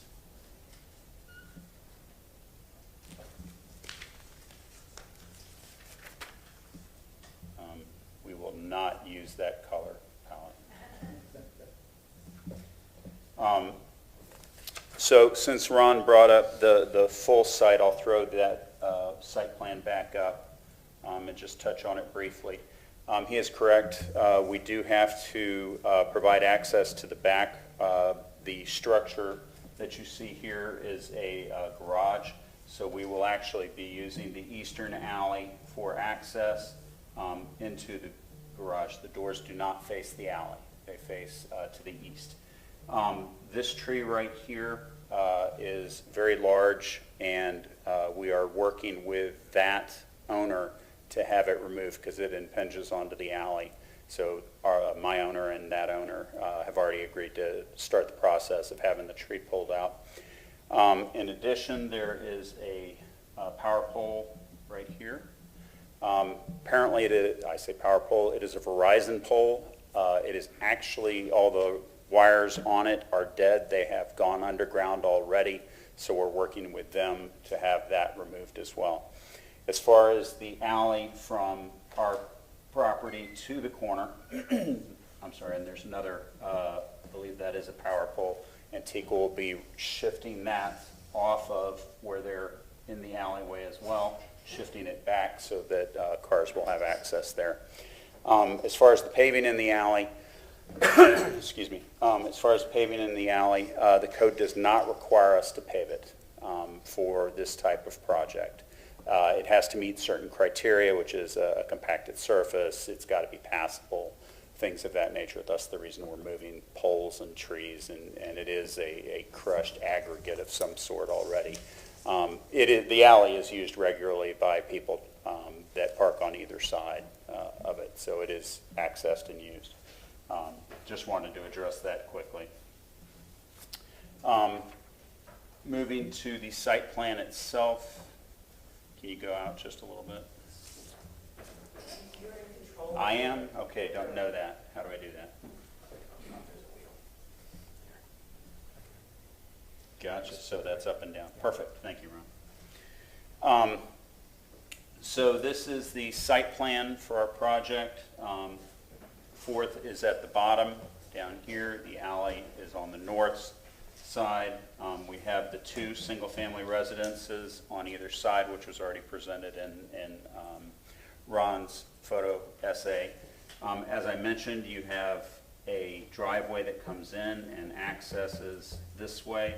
Mr. Marsh brought up access. My last slide will be the auto turn program that shows you can get a car or 2 cars into that garage. As far as relationship between setback, I'll start with it first. And of course, these are itty-bitty numbers. The house to the west is at 9, excuse me, is at 9 feet 11. We are at 10 feet, and this house is at 10 feet and some inches. Can't quite read it. So we have lined our project up in a setback side. As far as the height of the buildings, the house on this side is at 17.1, we're at 17, and this house is at 17.23. So again, we've lifted the front porch area, which is here. We've put the little cheek walls on the stairs. We'll have new concrete stairs going down to the sidewalk. The picture that Ron showed, there is no change to the granite curb out front, so that's absolutely being kept. There's already a concrete sidewalk. The little, it's not even a retaining wall, that little concrete wall that was on the back side of the sidewalk will come back out, and it'll be green space from there to our building on either side except for where the stair is. This lot's a little unusual for a single-family residential in that it's a double lot. I think you saw on the Sanborn map there were actually 2 houses on it that have been long gone. So my client is going to attempt to retain this side of the lot as green space for his family to be able to use. We've got a pergola, a wood pergola, which I'll show you shortly, that has paving or concrete paving underneath it, which gives him just a little bit of shaded area. We do have a fence that is set back. This is the corner of the building. It's set back approximately 2 feet from there and goes across, and a new fence will go down the east side.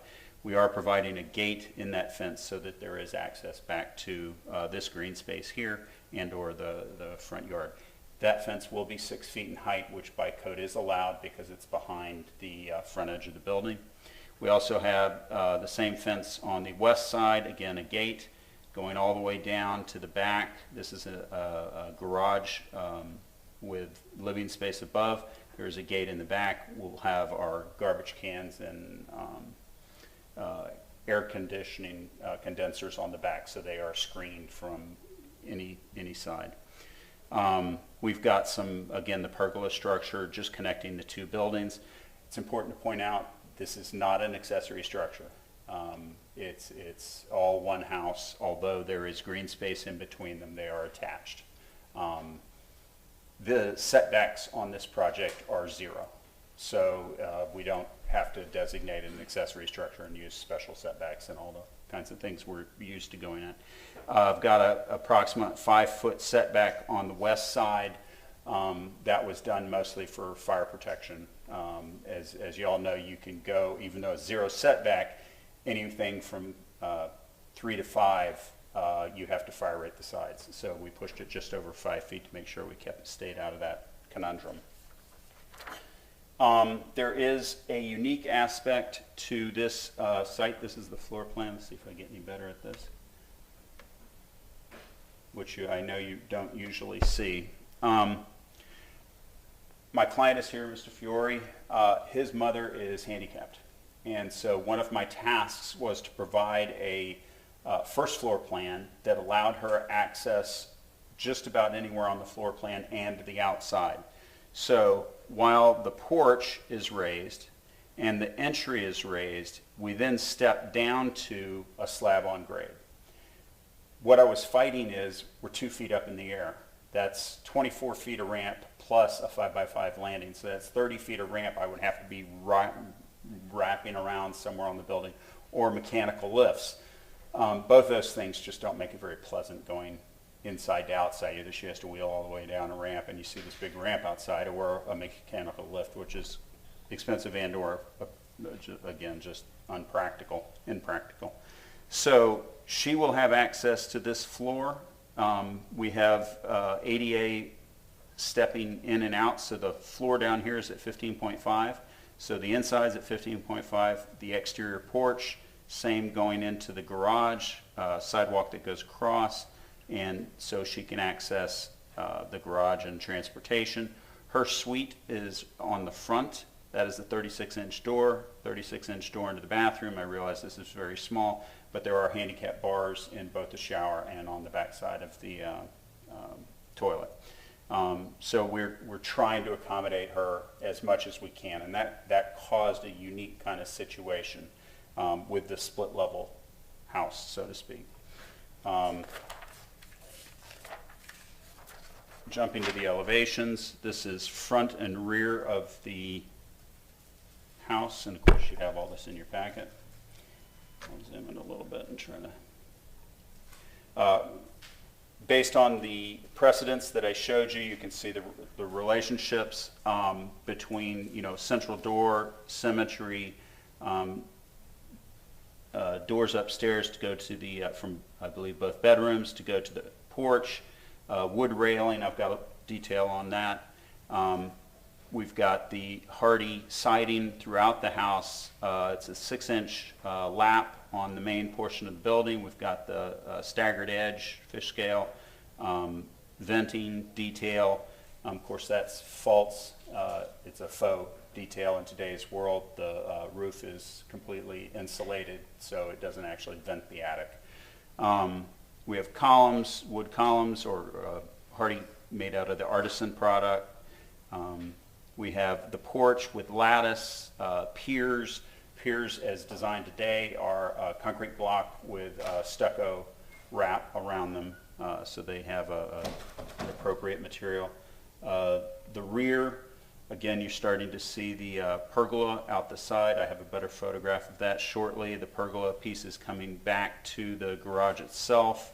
Access in and out, same pallet. You've got water boards, which don't show up here because, of course, we have the porch in front, that go across here and here, so that's just a deeper reflection trying to articulate the different levels.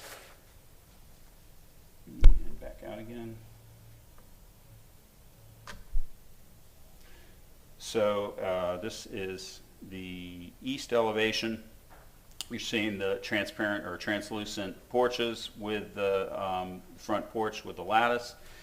Now, one of the items, and I'm going to go through their concerns as well, was the fact that the siding goes to the ground. That's reflected in the fact that the flooring there drops to the ground as well. I did experiment with the idea of bringing kind of a stucco look that went sideways, or a pier stucco, false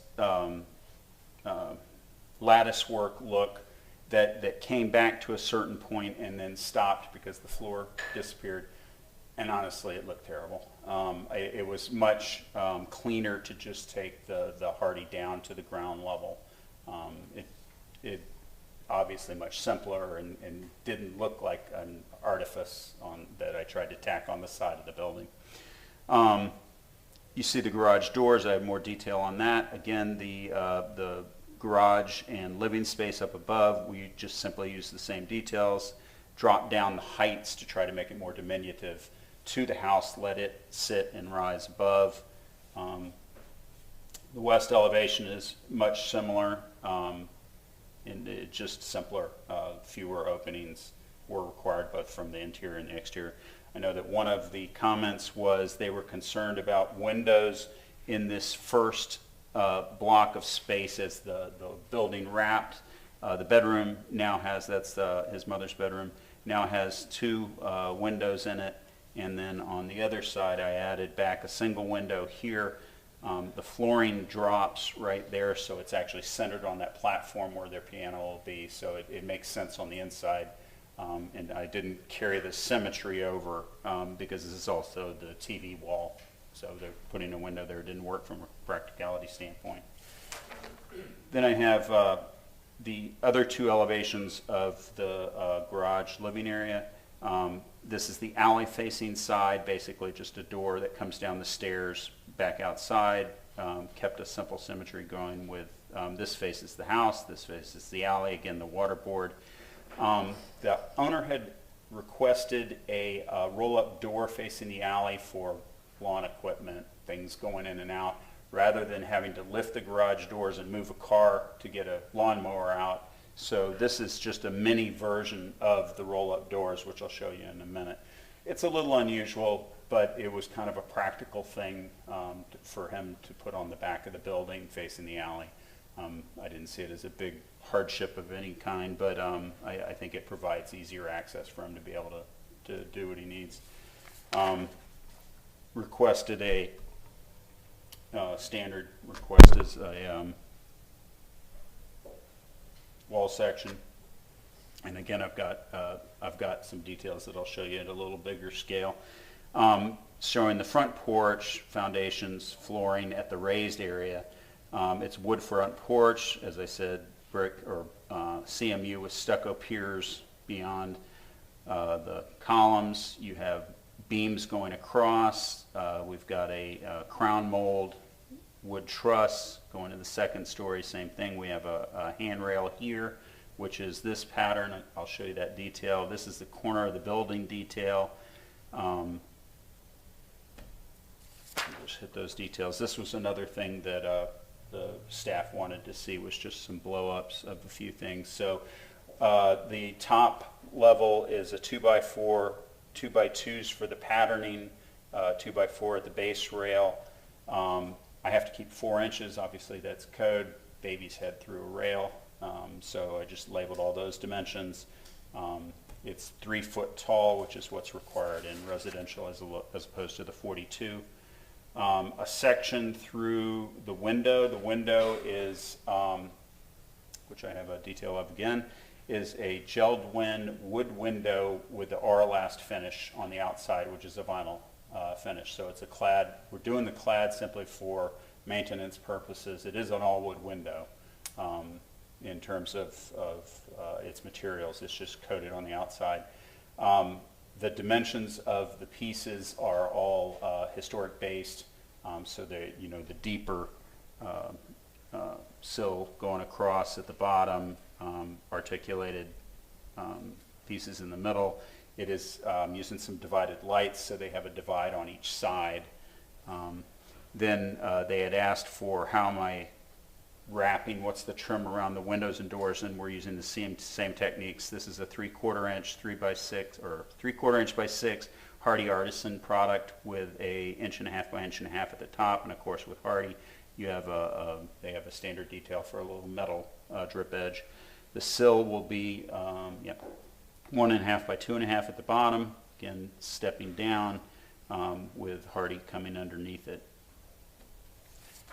The corner construction, corner boards will be the 1x6 Hardie Artisan with the Hardie coming into it on each side, so we get the nice reveals. It's Hardie lap siding. We're using zip. You don't care about what's inside the wall.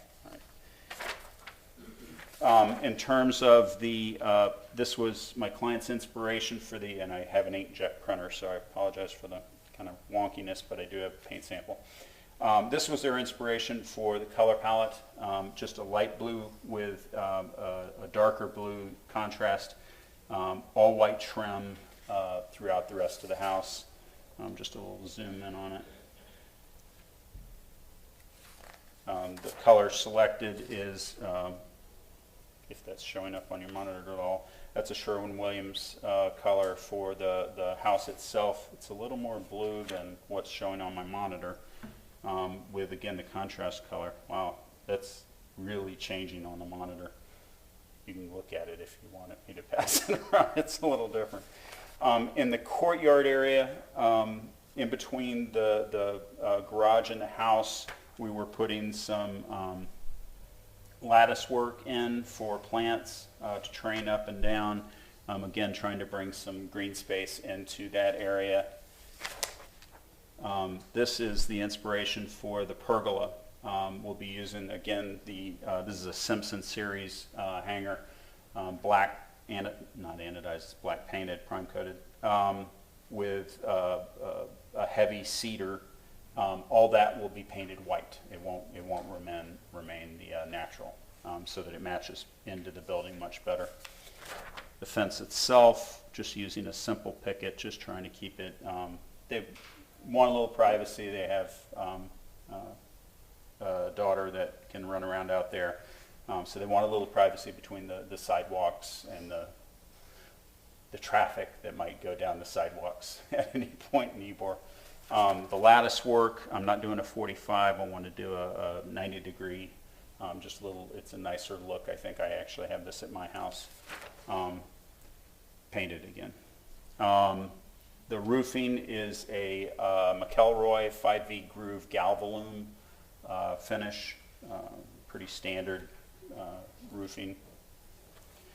Garage doors is the overhead door courtyard collection. Again, this is their version of trying to be historic. You can see the nice reveals and shadow lines that are created on the panels, even though this is an insulated steel. That's actually what the door will do in terms of panels and lights. The first one was their brochure. The front door is a Geldwin Smooth Pro fiberglass door, single light. I have obviously a whole packet if you wanted to see details. And then, as I mentioned previously, the Geldwin, it's the W5500 clad wood window, double hung. You can see that the sizes of the frames are beefy there. This isn't a skinny little window. I wanted to address a couple other items and then I'll call it. They were concerned about the size of the overhang on the side of the house. We're doing it at 1 foot, so I wanted to show you some precedent in the area. This is actually the house next door. So here are 3 different, within a block or two, 3 different projects that had that sort of detail. And then, as I mentioned, I just needed, for Mr. Marsh's sake, to show you the auto turn program. This kind of a cool program, actually, shows you, allows you to bring a car in, turn a car, and put it in the garage. It's kind of neat.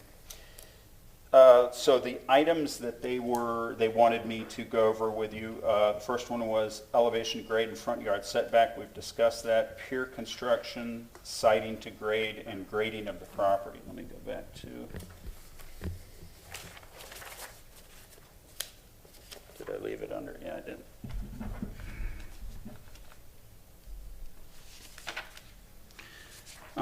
The reason they brought up grading of the property, it's not really a concern like on the last project where we're going to flood the neighbors. This project, let's just take a couple of quick looks at grades. So on the far side, we're at 15.1, sorry, where'd I go? 15.1, 15.1, 15, 14.9, 14.8. So water is flowing in that direction.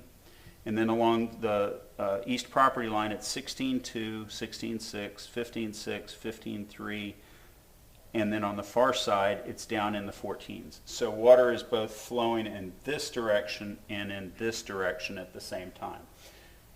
But when you look at the grades on our property, there's a 14 right in the middle of it. So yeah, there's basically a hole in the middle of the property. So as far as drainage goes, obviously we're putting a building on part of it. We're going to have to fill this lot and basically take the grade that is back here, which is at the 15.3 to 16. I think that 16 is because there's a buildup right there. It's not quite that high in reality. But we're going to have to build this up. Slabs are at 15.5, so I've got to get up to that. And then basically, this is all green space, fill it and slope it straight through. If we have to do any yard drains or something like that, we'll certainly do it. The building and the garage structure will have downspouts and gutters. The gutters are the semicircular variety with a round pipe coming down. So it's a little more historic than the box gutters with, the square pipe. So all that water will be captured, taken underground, and pop off at either the street or the alley, whichever is most appropriate at that time. So I think that was how we solve most of the drainage issues. So I'm not concerned about the eastern side in terms of it flooding because the water's actually coming to our property, not his. Window proportions. Let me dig back down. What I think he mentioned, oops, that's one. I brought a lot of paper.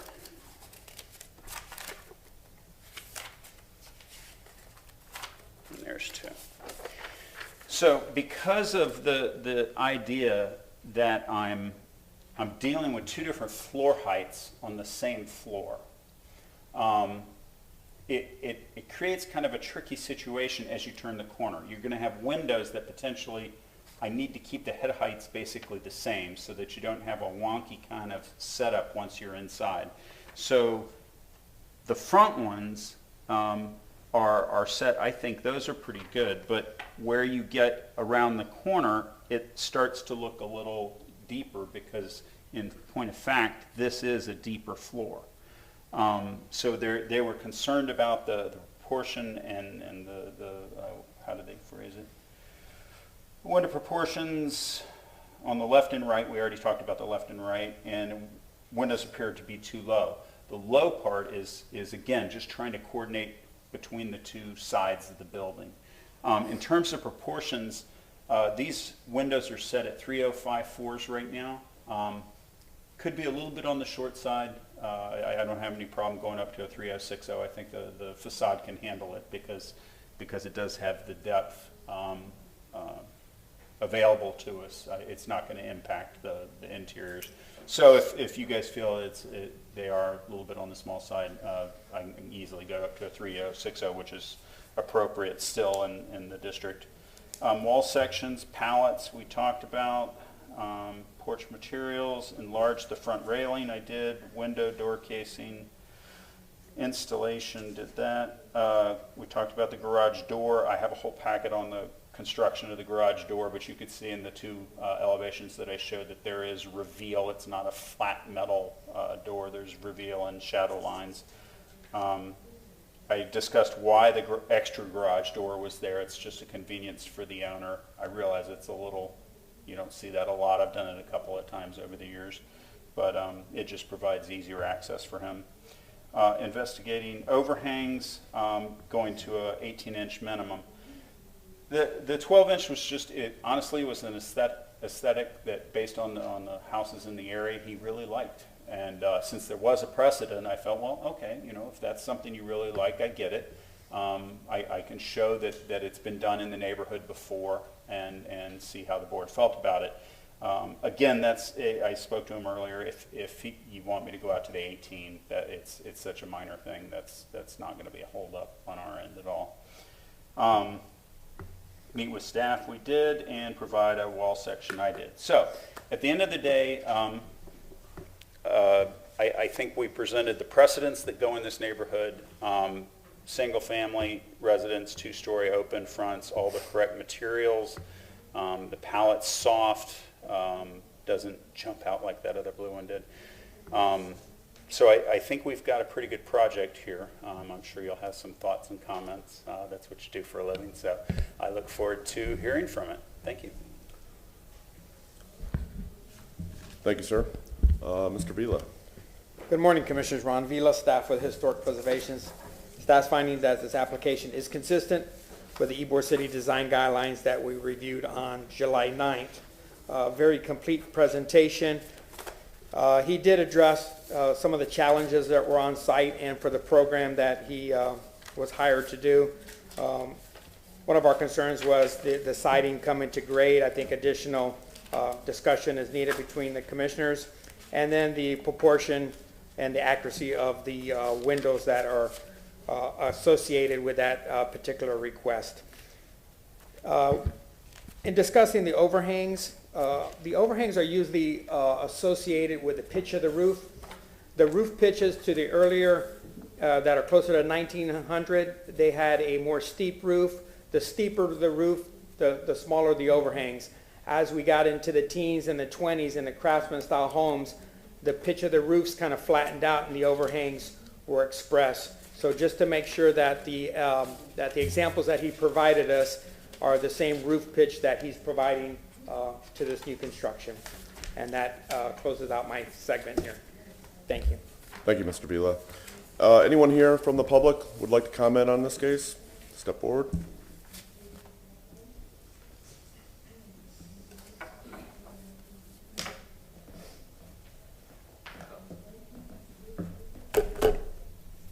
Hello, good morning. Thanks. My name is Sam Goldberg. I live on 4th Avenue, and I live and work in Ybor. I love Ybor. It's a great place, and I want to be on the record that I'm in favor of responsible home building. I mean, this project looks great, but there's two things I just want to call to your attention. The first, I submitted a letter to you guys, and it should be in your notes.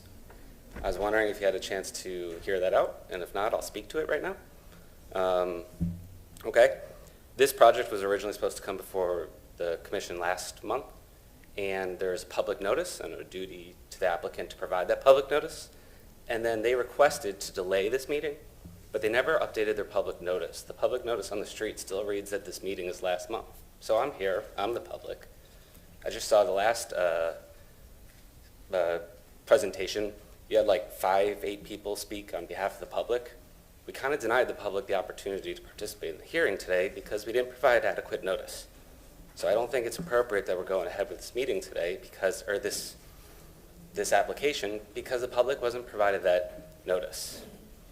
The second thing I want to point out is that in the site map, there's a bunch of trees listed, and I don't think it was accurately presented to the commission, the trees that are there. It says that there's a dead oak tree. It's not dead, it's alive. It's a big oak tree, it's beautiful. It's probably been there for 40 years. They say it's dead and they say they're going to remove it, which I understand, but it's not fair to present to everybody that it's a dead tree we're removing when it's not a dead tree. Also, there's several other trees, like they list 1 palm tree, there's 3 palm trees. They list a grouping of 4 trees and there's actually 5. I don't know, I mean, it's not my business. I tried to read into Tampa Code 27 about protected trees, and it's confusing, so I haven't the slightest clue what's going on. But it's just a bummer to me, live in the neighborhood, to see this beautiful oak tree getting chopped down. Meanwhile, we're going to dedicate some grass space, like 4 feet to the right of it, or 8 feet to the right. So in my mind, I wonder if there's consideration in reversing the design here and putting the grass space where the oak tree is, leaving the oak tree there, and leaving that for the community. So that's about it. I mean, I've looked over the design, some other things. I think it's a beautiful design. In the alley, again, they're going to cut down another tree. Bummer, but I guess that's what we do, is we just bulldoze trees. And then the curb, okay, that's my time. Thank you. Excuse me, Kamari Pettis-Malco from the City Attorney's Office. I don't have any questions for you. Kamari Pettis-Malco from the City Attorney's Office. I just wanted to address the comment from Mr. Goldberg. It is not the board's purview to determine whether or not this case is properly before the board. Staff has reviewed the notice that was provided originally for this application and determined that proper notice was given. At the original public hearing, the board did make a motion to continue that case to this agenda, so the motion was granted, so notice was given regarding that was announced at the public hearing. I just wanted to put that on the record, that the board does not determine whether or not notice is proper for a case to be heard. That's for the purview of the staff. Thank you. Thank you for the clarification. So we understand that the project was properly noticed and continued. I think there's a minimum day's notice there. And I'd just like to comment on the trees. I mean, that's not really our purview. That goes through a separate permit with the city of Tampa. So they have to go through a set process with that to remove any trees and additional surveys and whatnot. So I do share your concern on cutting down any unnecessary trees. Okay, we're going to jump back to the commissioners, start and ask some questions of the applicant. We'll start on my right with Mr. Perez. Just a couple of quick questions. What was it that you don't like about bringing the siding? I mean, you said on your comments that you don't like how it looked. Correct. I know it's because of the grade change, but did you look at keeping, that criteria, like Ron said, keeping it across and the piers and all that, or that? Yes, sir. So realizing that, I'll put this back up just so you can. So realizing that on this side, okay, so I'll do it both sides. On this side, the floor line is actually up at the 17, right? Mm-hmm. So it comes in about 10 feet and then drops down to the floor level that is down at 15.5. So to do a pier lattice work it would be completely faux because it's not a raised floor. It's going to be concrete on fill. So I could do that for the 10 feet, but to do it past that, it's just an artifice. It's completely fake going down to the doors, which are on the ground. So the question became, where do you stop this element and make it look like it's doing the right thing, and implying that it has a lifted floor when clearly, as you get to the windows and the door, the floor is not lifted anymore because of the heights of the various things and the glass is on the ground. So in drawing it in, it was a little Disney-esque. It just didn't read well. It read better, from my point of view, to simply have the siding come down all the way to the ground and just be what it is, articulate it correctly as the construction is. It made it cleaner and less, like I said, Disney-esque. Okay. One last question, the fencing area, that's all planting, landscape. Is there a deck under the pergola? Maybe I missed it when you showed the site plan. Right, so, which way am I facing? Yeah. It can't be a Okay, so deck, under this pergola is concrete. Concrete. The rest of this is all green space. And then down this side is all green space. And of course, up to the porch across, other than the stairs, concrete. So that's all green space. I'm sorry, even with my glasses, it's hard to read. Mr. Simmons, I need new spectacles, was correct. We are taking out some of those trees on the front are punk trees. A couple of them are palm trees. The oak really is dropping limbs and is bad. They're not. The city is not going to. I realize it's not your purview, but they're not going to be concerned about that tree.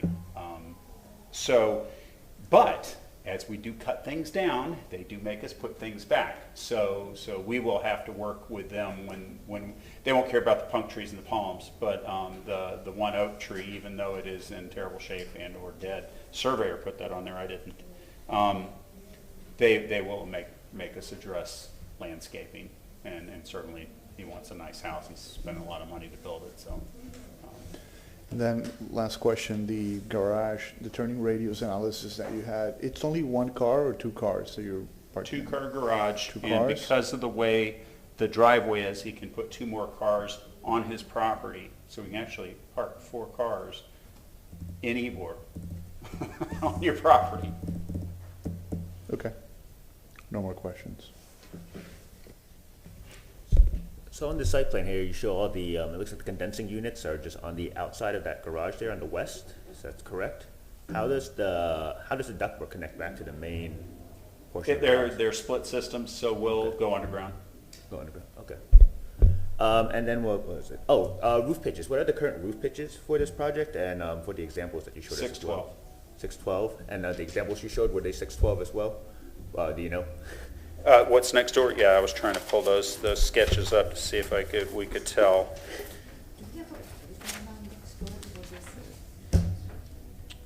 So outside. I would guess that's probably an 8. Yeah. Oops. I didn't get enough of a shot of it, but again, it looks fairly steep. Yeah, I would say these are 812s. No, I'm not gonna. There's too many architects up there to try to pass one by you. Yeah. Great, thank you. No, the only question I had was on the air conditioning. Oh, I'm sorry, thank you. The only question I had was on the AC units, and he answered that.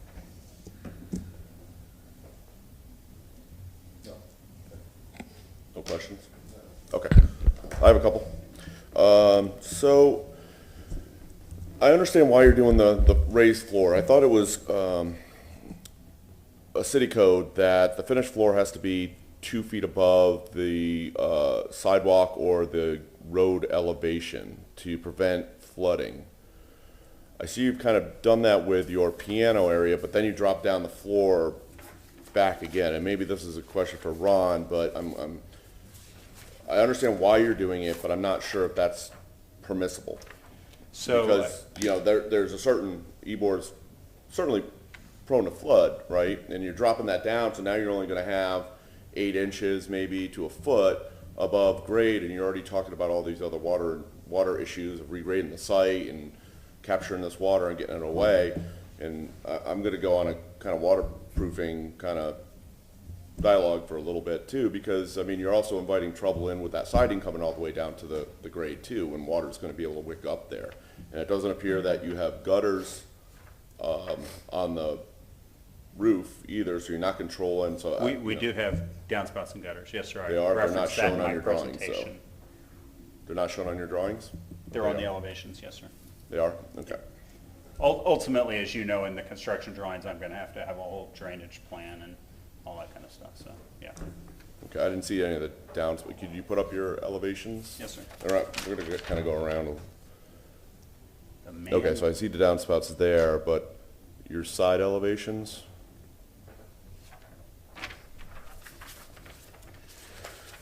Zoom out. I think it was that same elevation. Well, it's on the back one as well. They're there. Can we zoom out a little bit? And then, yeah, there's.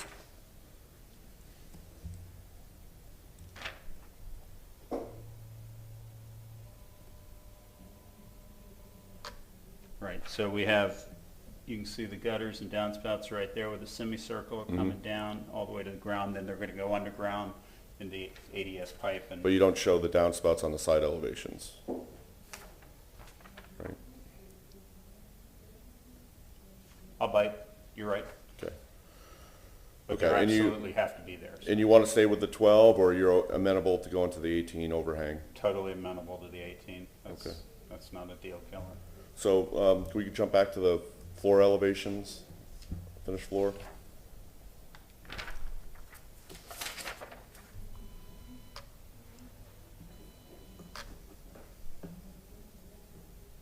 And I think that's the city of Tampa code that you're 2 foot above. The way the code ground of reads, road. But there's going to be two different things. So Ron, I would ask you, the first one is, from an EBOR standpoint, the front porch has to be 2 feet above, which it is, and the front entry is 2 feet above, which it is. But that's where your purview stops, right? for the elevation from grade, I'm going to look for consistency with a block face. So we're using the two contributing abutting structures on each side for the elevation from grade. Code reads that for habitable square footage, that the is 18 inches above Crown Road. So that's what you're going to have to meet as you go forward with your construction drawings. Is it 18 or 12? 18 inches above Crown Road. It's 18. Okay. Well, that would be a problem. Yeah, and I think you're kind of in a funny situation here, because I know why you're doing it, to lower that for the accessibility, and I applaud your solution here for not doing a ramp, and I think it's a creative solution, but I'm a little concerned that you're going to face issues with the city getting that permitted. Maybe it's something that the majority of your first floor finished floor height would be at 17, might be a little bit more palatable. I'm not sure. I'm just and I think that's limited purview for us here, but I think your finished floor elevation needs to be a little bit higher. I think that's going to be a city issue for you. Okay, I follow what you're saying. The garage, obviously not, because that's garage and that can be down at the lower level. Not inhabitable. Right. Yeah. Right. And I think that kind of relates to the siding going down to grade too. You've got kind of a potential bathtub situation. Now that I see the downspouts, I think you're probably going to collect that and get that away from the building, but with your siding going down that far, and I'm not sure we need to, in Ybor, I think we typically see the siding being up, and then you build these houses on a certain pediment, and that does a couple things to get your siding away from water so it doesn't wick up into your wall system, and it also creates a design pediment for. So I think it's still kind of an issue that you need to probably take a little bit more look at, and I understand why you're doing it, but I'm just not sure that's the best solution there. I mean, I'd rather see it as concrete with maybe some detailing there to show it as a more historically sensitive solution than having that siding come all the way down.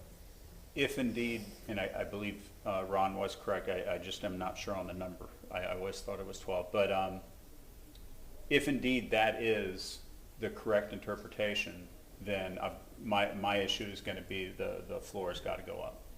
So at that point, my solution changes, because now the doors are not at the 15.5 height, they're at the 17 height. And so then we would stop the hardy at a higher level, create because it's still going to be masonry on fill, so you would basically just create fake piers and inset the wall a little bit, put the lattice on it, paint it black behind it, and then you're back to the pediment that you're talking about. Okay. I'm okay with the garage man doors. Your windows on the second floor, what's the height off a finished floor? I'm okay with the size and the location, but they look like they're kind of low to the floor.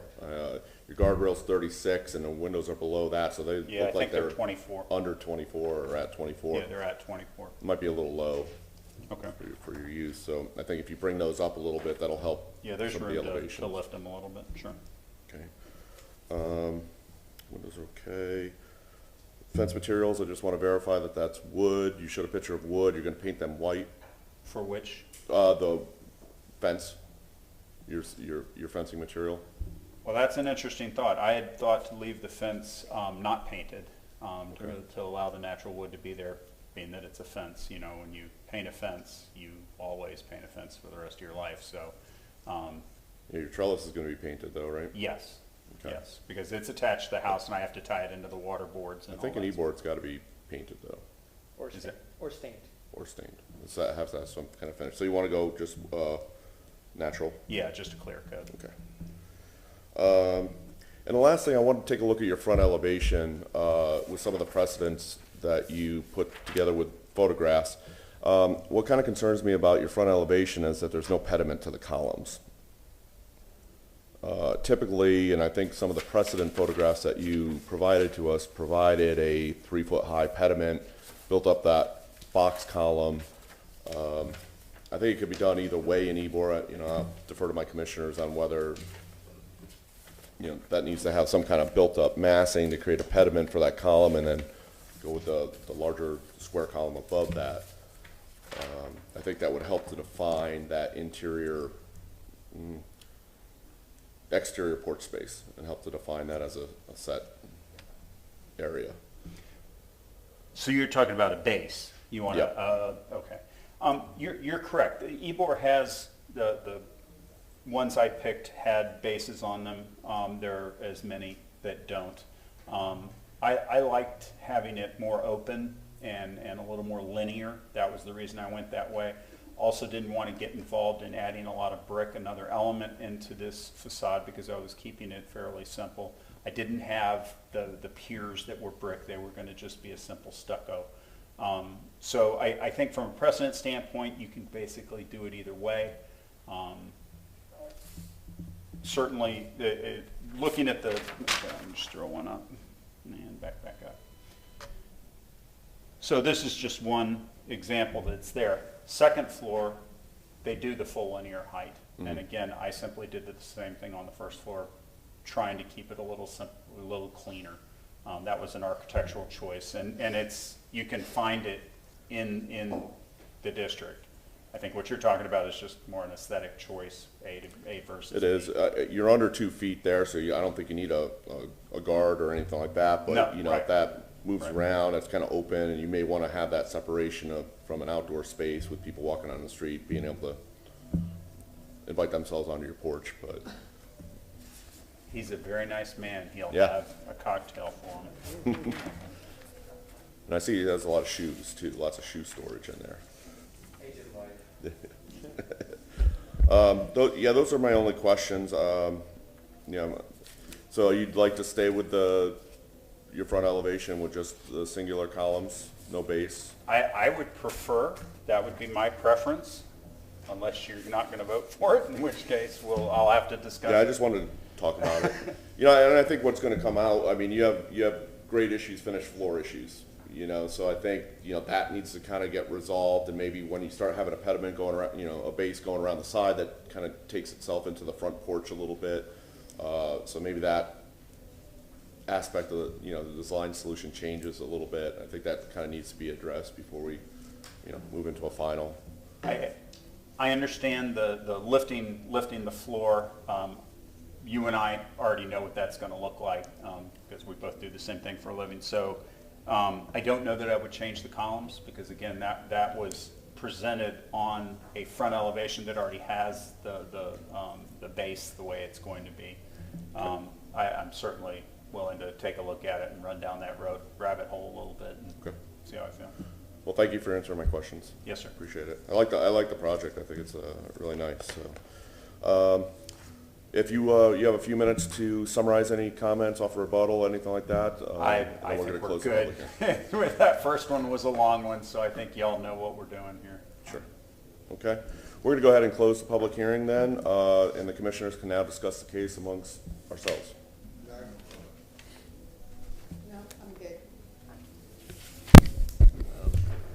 Generally, I'm good. I'm comfortable with him working with staff for working around the grading issues and pediments and how it wraps around the base of the project. I think moving to 18-inch eaves will be appropriate, and it would just be a practical thing too. Will help keep water off of the siding, make the exterior sheathing, the exterior of the house last a bit longer as well. So there's practical aspects to it too.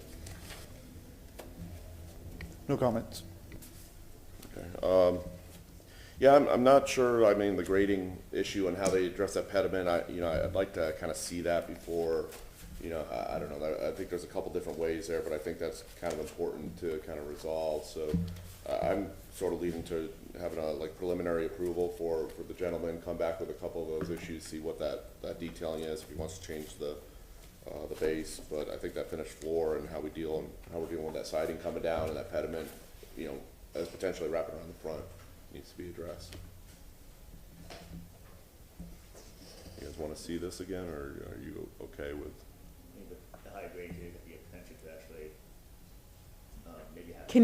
Can you turn on your microphone, please? And with the higher finished grade inside the house, there might need to be a ramp or something might need to be put in between the garage and the main house as well, or something. Yeah, I mean, there's a couple different ways to go there. So have to do that kind of thing, which could affect the exteriors. So,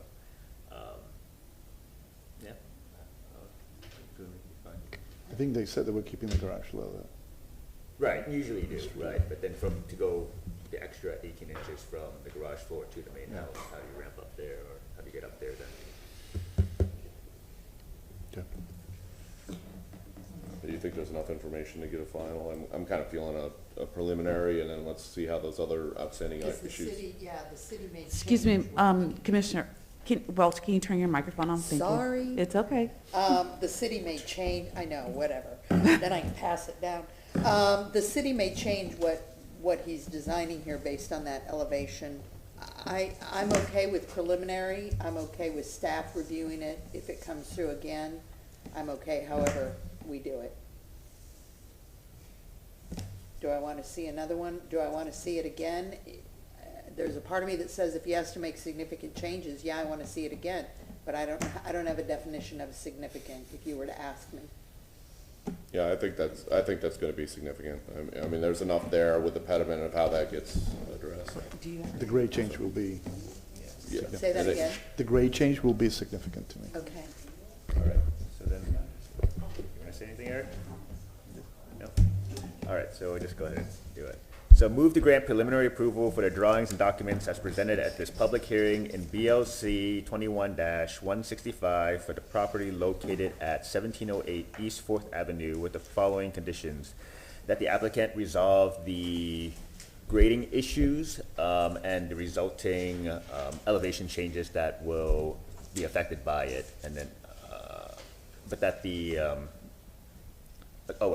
and to the public hearing let's see, what's the next one? I don't have my calendar on me here. Real quick. What's today's? October 26th. October 26th, 2021 at 9 a.m. Is there a second? Second. Okay, all in favor of said motion, say aye. Aye. Aye. Opposed? Motion carries. Yes. Okay, so good job. We're gonna take a 10-minute break just so people can stand up and walk. So we are in recess. Could I have a motion for a recess? Sure. Ms. Maria doesn't yell at me. Motion for a 10-minute recess? Second. All in favor? Aye. Aye, 10 minutes. Okay, we'll see you in 10 minutes. 42.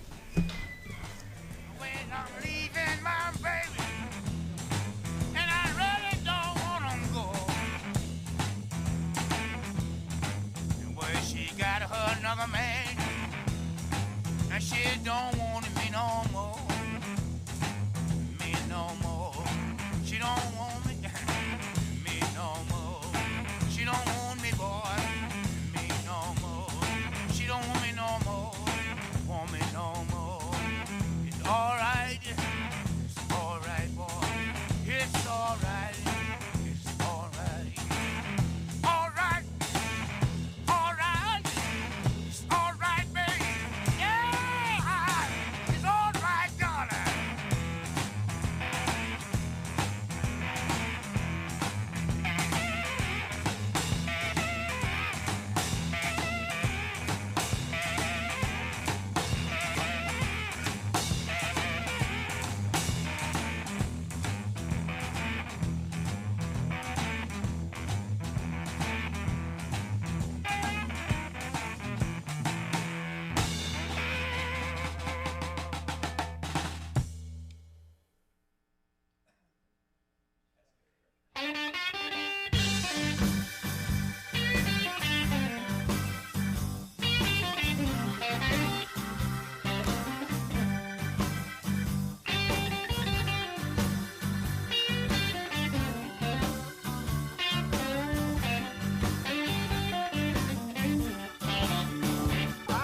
into my arms.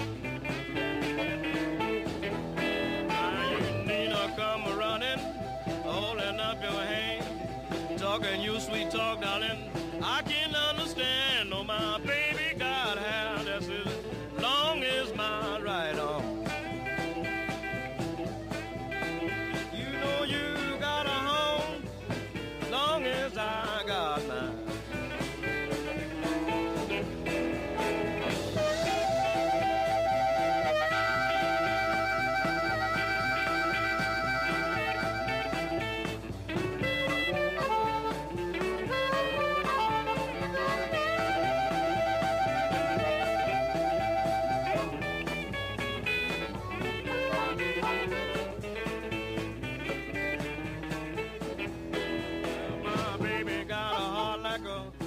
Railroad steel.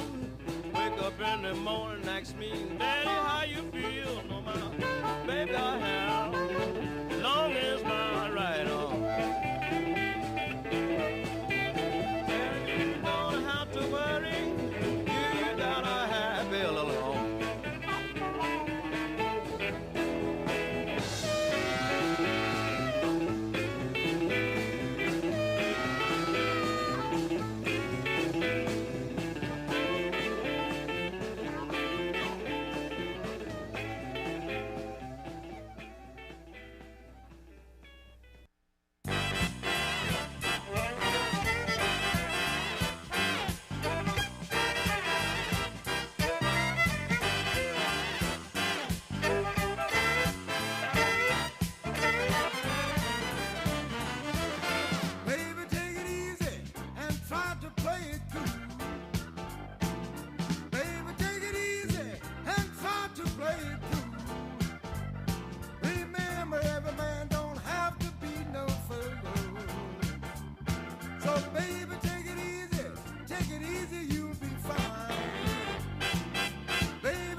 Case number BLC 21-184/VAC 2112 for the property located at 1624 East 7th Avenue. Mr. Vila?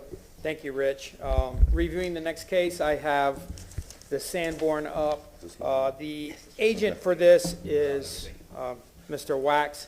He's just one of the people that abut this alley. The image that I have on the screen currently is a Sanborn map from 1929, is what we usually like to start with as a reference point.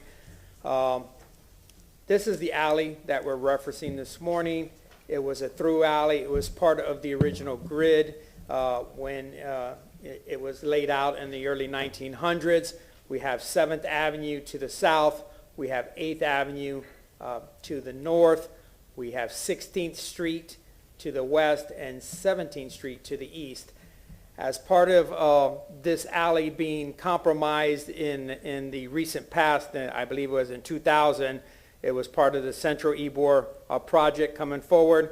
The street was vacated as well as a part of this alley moving forward.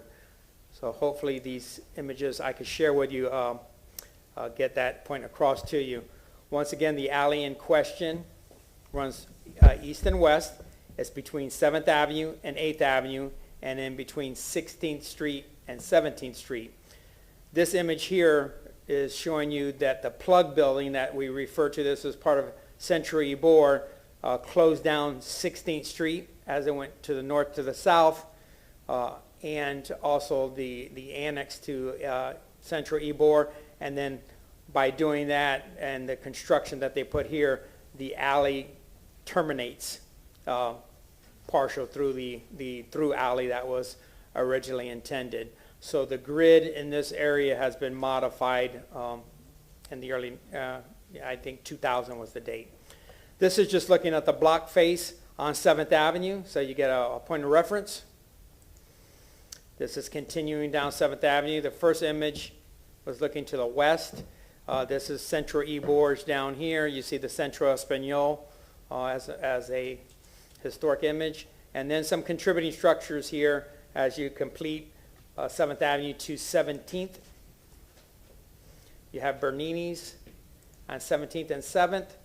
This is behind Bernini's. This shows the alley and the grid, how it was intended to remain open, although not with all the solid waste there, I'm sure. But this is, the brick streets are still there, and this is the alley that adjoins the alley in question. This is towards the east. The alley we're referring to that is petitioned to be vacated is this alley here. It's behind the old subways and crowbars. Some of the original materials over there is the bricks.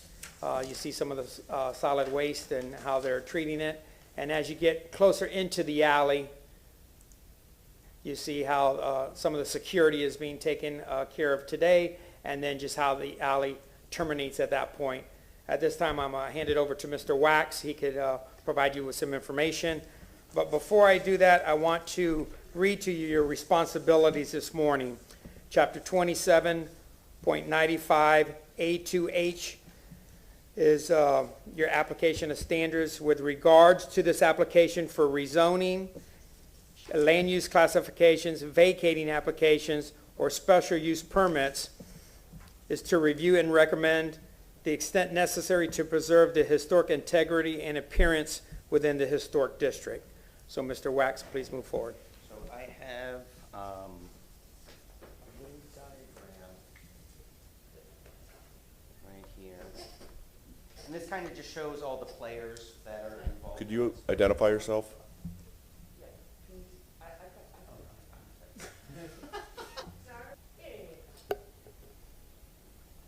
Thank you. So yeah, what I was saying about... Maria Pettis-Mackel from the City Attorney's Office. Can you please state your name and address and how you're associated with this project? Yeah, my name is Benjamin Wax. My address is 1612 East 7th Avenue, and I am one of the business owners that's involved with this application. Thank you guys for your time. I am a second-generation business owner and property owner in Ybor City. I am here today representing a group of property owners who have a shared interest in the alley located on the 1600 block between 7th and 8th Avenue. We're petitioning the city to vacate the remainder of this alley for both safety and sanitary reasons. The alley in question was partially vacated for the construction of Centro Ybor in 99-2000 and has been closed to the public since then. Large gates across the alley utilized by Border Patrol and DHS that occupied the old Crest building, which is the Victoria Properties right there, deterred the public from accessing the dead-end alley, preventing loitering and other illegal activities for the past 20 years. We believe that allowing the property owners to keep the barrier in place is the most effective way of keeping the alley safe for all the employees and residents that use it every day. I'm sure everyone here at the BLC is aware of the issues that Ybor City kind of deals with every day, specifically the growing homeless population and all the negative effects that stem from this hard-to-manage problem. Everything ranging from loitering, public alcohol consumption, graffiti, and illegal drug use to more unsanitary things like public urination and defecation are issues that every business and property owner deal with every day. While we're happy that TPD makes itself as available as possible, it is impossible for them to be everywhere at once. Being that this alley is both a dead end and isn't clearly visible from the street, this alley would prove to be a very attractive location for people wishing to do things away from the public eye while remaining in the center of the district. Just personally speaking, I've been working and living in the area for 11 years, and I've trespassed countless people from our property, usually stemming from incidents that happen on 7th Avenue.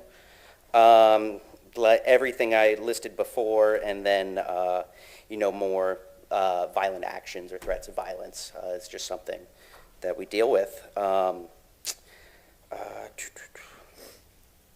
Both Victoria Properties and where you can see, it was the old Scientology building here, Barbaricum.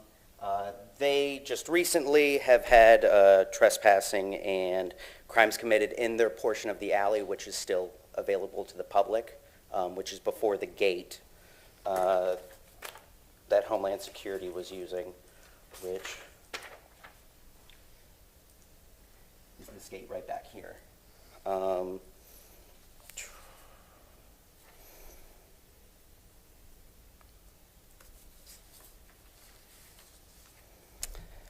So really kind of what we're asking for is that we would like to keep everything the same that it's been for the past 20 years. When DHS left the Crest building, that's when we were asked to remove the gate that accesses the alley. And we're just hoping to keep the gate up, to keep the security and the integrity of the alley as it is right now. And that's, our top priority is maintaining the safety and the integrity of the alley for all the employees and residents that use the alley every day while not hindering the city or disturbing the historical nature of the area. To address specifically things like trash pickup and utilities, we've been doing it for 20 years, the way we've been doing it. To go back to this photo, most of the businesses take their trash to 8th Avenue through the parking garages. Or the parking lots, and Crowbar and the building where Subway was, their trash is picked up on 15th, or 17th, excuse me. And I have a list of all the property owners that are abutting to the alley, and we're all in agreement about adding this, fence structure to it, and then we're all agreeing to not add any other structures to the alley. And I think with that, I'm happy to answer any questions. Good morning, Commissioners. Ron Vila, I'm staff with Historic Preservation. Just to remind you of your charge this morning is to be in compliance with Chapter 2795A2H. With regards to this application, you have multiple hats that you wear, but this is for the vacating portion. To review and recommend reasonable land use changes to the extent necessary to preserve the integrity and appearance within the historic district. And I emphasize appearance as this moves forward. Staff is usually not one to support the vacating of an alley because the alley has already been compromised. The original grid and the intention has been impeded. The grid originally, the streets and the alleys were public thoroughfares, so it could use for benefits for the public, and this no longer has that same attachment to it. Under the Secretary of Interior standards, it's recommended that the patterns that are important in defining the overall character of the district, and such features include the streets, the alleys, the walkways, the streets, the signs, and the benches, as recommended to allow them to remain open.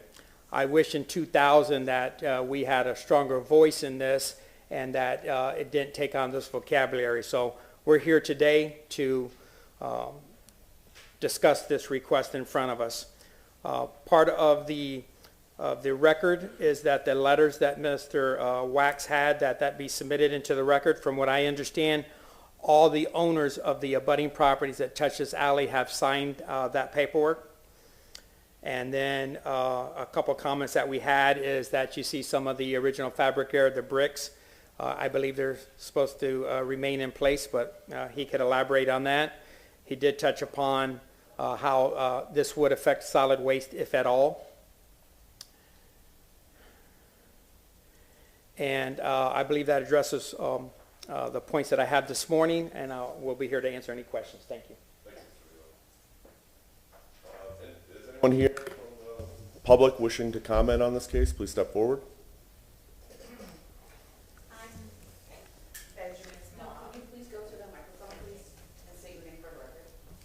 Jill Wax.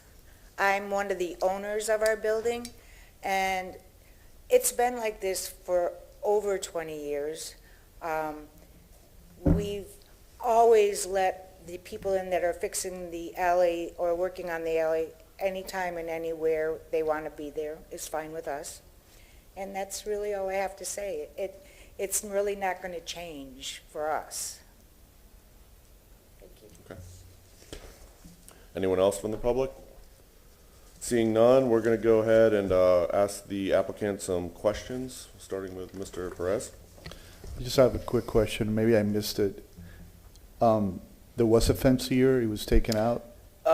There's actually two fences that go Okay. across the alley. There was a kind of a secure way for Border Patrol and DHS to go in and out of their building that wasn't accessible from either side. So those two gates are still up, and what we are proposing is about 35 feet in from the alley is where the historic brick stops, and that's where we would like to build a new fence. And the fence would look like the ones that are there. Correct. Thank you. No further questions. So, can you please put the picture up? I'm sorry, Ron just had it up and I was copying off his computer. Which picture was it, Ron? There were multiple pictures that he referred to. One was of the fencing that's in place. Right there, stop right there. Okay, so if I understand correctly, you're going to put a third fence up? That's what the majority of the business owners would like to do, is put a third fence up. If it's better to put the new fence up and remove the other two fences, that's something we're very agreeable to do. Excuse me, sorry. You want to put the fences up at the end of the can you show me where you want to put the fence? Absolutely. Oh, right there at the I probably have end. a closer picture I can show you. Somebody's got Ben got flashy it. little finger going across here. Okay. If you can see where the end of the brick is. Is this you, Ron, controlling this? Thank you. Okay, so the fence is going to go right there, and then does that allow trash and garbage to remain where it's at in this particular picture? Absolutely. Okay, so they would have access, there wouldn't be a problem with that. For the buildings that are further down the alley in the other gated areas, how does their trash work? Oh, yeah. And again, I'm sorry, alleys are nasty in Ybor Oh, and can get nasty, so. They certainly are. So how all the businesses like La France, Casa Ybor, Victoria Properties, they store their garbage and trash in the alley, and then they take them through, excuse me. Oh, that's probably way better. They store their trash in the alley right here, and then they take their trash. It all gets picked up on 8th. Okay. Okay, and then to his point, the fence will be similar to what it is now. Correct. Okay. I don't know that I care that the other two be removed. And right now, the employees have access back and forth through it, right? Correct. You know, most of the employees they access the alley through the gated parking lots that are right there. Right. So there's no obstruction between the parking lot and the backs of the businesses right now. And as of right now, I think Victoria Properties is sitting empty, and there aren't any tenants in there, but they have full access through their private parking lot to their building. So really what you're asking us is to be able to put up that fence right at the end of the pavers. Correct. And in that, okay, I wanted to make sure I clearly understood because Ron's been very clear about what our rule is on this, so I need to make the connection in my head. Okay, thank you. That's what I have for right now. I might be back. Oh, no problem. No, I have no questions. I guess, all right, so first off, DHS and Border Patrol, they're vacated? Correct. So a lot of those fences, from my understanding, on the back side was to provide secure parking for their government vehicles, correct? The fence that, for Victoria Properties for that parking lot is the same exact kind of fence for the Casa Ybor parking lot right there. So it's not that fence that it was specifically made for DHS. It was the two fences running across the alley that were made specifically for DHS. Okay, could you put the aerial back up on the computer? Then DHS was in the, It was 1624, the Crest Building. okay, so that was the Victoria Properties? Correct. Okay. Okay. So they're no longer there, so I guess I don't understand why you need to vacate the alley. I understand security is a concern. You already have a gate up there. If you want to move the gate or put a new gate up there, I don't know who's saying that you can or cannot do So that. the reason why I'm here today is because Victoria Properties was asked to remove the gate to open the alley back up. By city? By the city. Code enforcement has a violation under, for them to remove the gate. Oh, well, that changes a lot of things. Okay. So you guys are currently getting cited for that? Well, and that's why we brought it in front of, we're applying for the vacate. Okay, so now you vacate the alley, becomes, everyone gets half the alley, and, your property taxes are gonna go up, you understand all that? Oh, kind of stuff? absolutely. Yeah, all right. But that allows you wanna put a new gate up at the southwest corner of, Crowbar? Right? Correct, yeah. Okay, and then I'm sure Tom, Mr. DeGeorge is. Oh, yeah, good with that. I have his signature, and Yeah. I have everybody else's signature. Okay.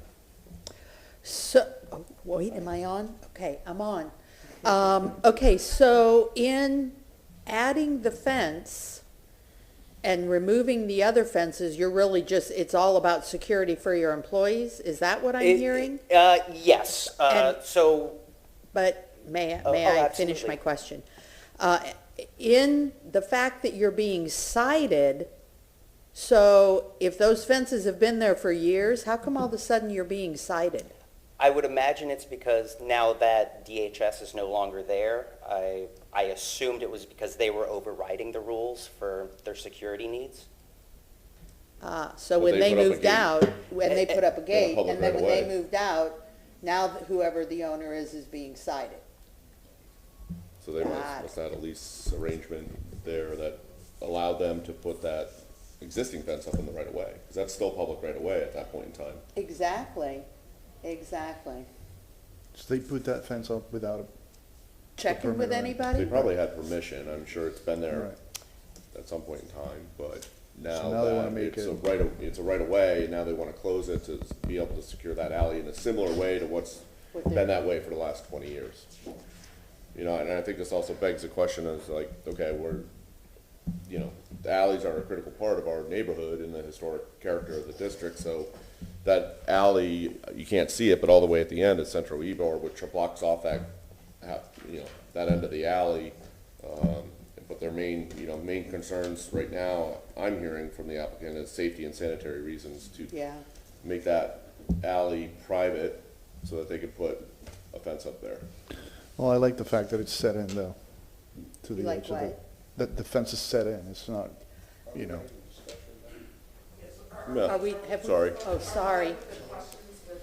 And with Okay. the question for the applicant? Well, it took a little bit to get to the heart of the problem here. Right. So, with, Mr. Vila, is there a way for them to is there a way for them to secure this alley without them vacating it, or to set up a offense, or is there no other way except for the alley to be vacated? The violation pushed them into the request that they're in this morning. If the alley is open, then they cannot take ownership of it. The way to take ownership is to vacate the alley. Okay. And as was stated, each budding property owner will get half the dimension of the alley. Great, thank you. Okay. Any other questions for the applicant or staff? Okay, well, you're offered a couple minutes if you want to summarize some of your comments or address any of our questions. Absolutely. Yeah, I think the main thing, just to reiterate, is a safety and sanitary concern. I deal with, living and working in Ybor City every day, and having a hard-to-see area. As you can see, the alley is a dead end, and it's very hard to see deep into that alley from any of the streets.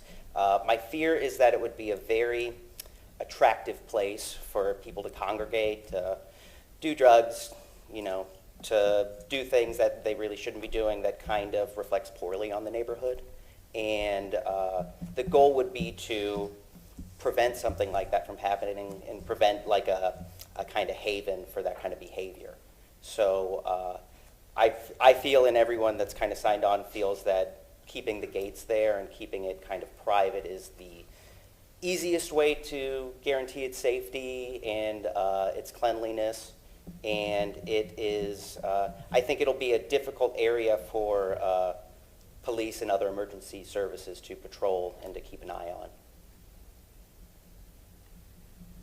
Okay. All right, we're going to go ahead and close the public hearing, and we can discuss the case amongst ourselves. We'll start with Mr. Schiller. And I guess before we start, I guess, we're making a recommendation, and this recommendation goes on to City Council. So, I think we have to balance the historic preservation with safety and cleanliness, and we haven't even seen what the gate looks like either. So I think that's something that probably needs to go through staff. We had that direction. Okay, well, let me start from the beginning and tell you my opinion. 120 years ago, and I feel like I might have been there, but I wasn't, they laid the streets out east and west, and they put in the sidewalks in Mr. Ybor's Ybor City, and they built the alleys. And I feel that that infrastructure is the most important part of what makes Ybor City. If a building burns down like they do every 10 years, historic or nothing, you can't do anything about it. It happens, right? Well, we build another building and time goes on. But the streets have to remain. And I think it's a travesty any time they close an alley. They've done it behind me, and I fought them tooth and nail, and I lost. And one of the reasons I'm on the board is because I'm interested in the integrity of Ybor City. Now, the petition is, I get you 100%, and God love you, you're there, right? But you're only going to be there till you die when you're 40 years, 50, 60 years from now. But in another 120 years, you still want Ybor City to be Ybor City. Secondly, if we do this, there's Jason at Bernini's. I mean, there's lots of nice alleys. Some of them not so nice. There's people behind Buffalo Wild Wings. Anybody can come by and say, the homeless guy's crap in my alley, and we chase them out, and they shoot drugs back there, and they do this and they do that. Well, I'm here to say that I think that's part of the charm of Ybor City, which is why I'm there. You have all this stuff. I sympathize with you. And when somebody says, well, it'll be great because we can still get to the trash, who knows if they're not going to laser evaporate trash in 70 years. We're making a forever decision, and I think this is why we read the Act 27 twice. We're making a forever decision on these alleys based on today and the next 10, 15, 20, 30 years of circumstances. But who knows what's going to happen. But if Ybor City is to remain Ybor City, you have to keep the alleys. And it was a travesty that there's not an alley through Centro Ybor. And boy, did we fight with Nucio Parkway and 8th Avenue, where the property owner wanted to vacate that alley to put up a really great project, right? Don't vacate the alleys. It's like, who can see into the future? Nobody. You can't vacate any alleys ever under any circumstances, and I'm sorry I'm getting preachy and emotional, but I can't help it. And because that's kind of why I'm here every day for the last, it's the alleys. And I own property in Ybor City, and I've got alleys. My circumstances are a little different than your circumstances. But the same thing still applies. You know what we do? I send a guy out there every day to clean the alley, right? I pay a guy to clean the alley. That's what I do. You come in and they say, they left a big mess there, and you're not paying me to do this. I said, give me the damn hose. I'll wash it down. It's life in Ybor City, and it's what makes it wonderful. It's why we've been there for so many years. And it's just really important to have. My opinion only. Thank you for listening.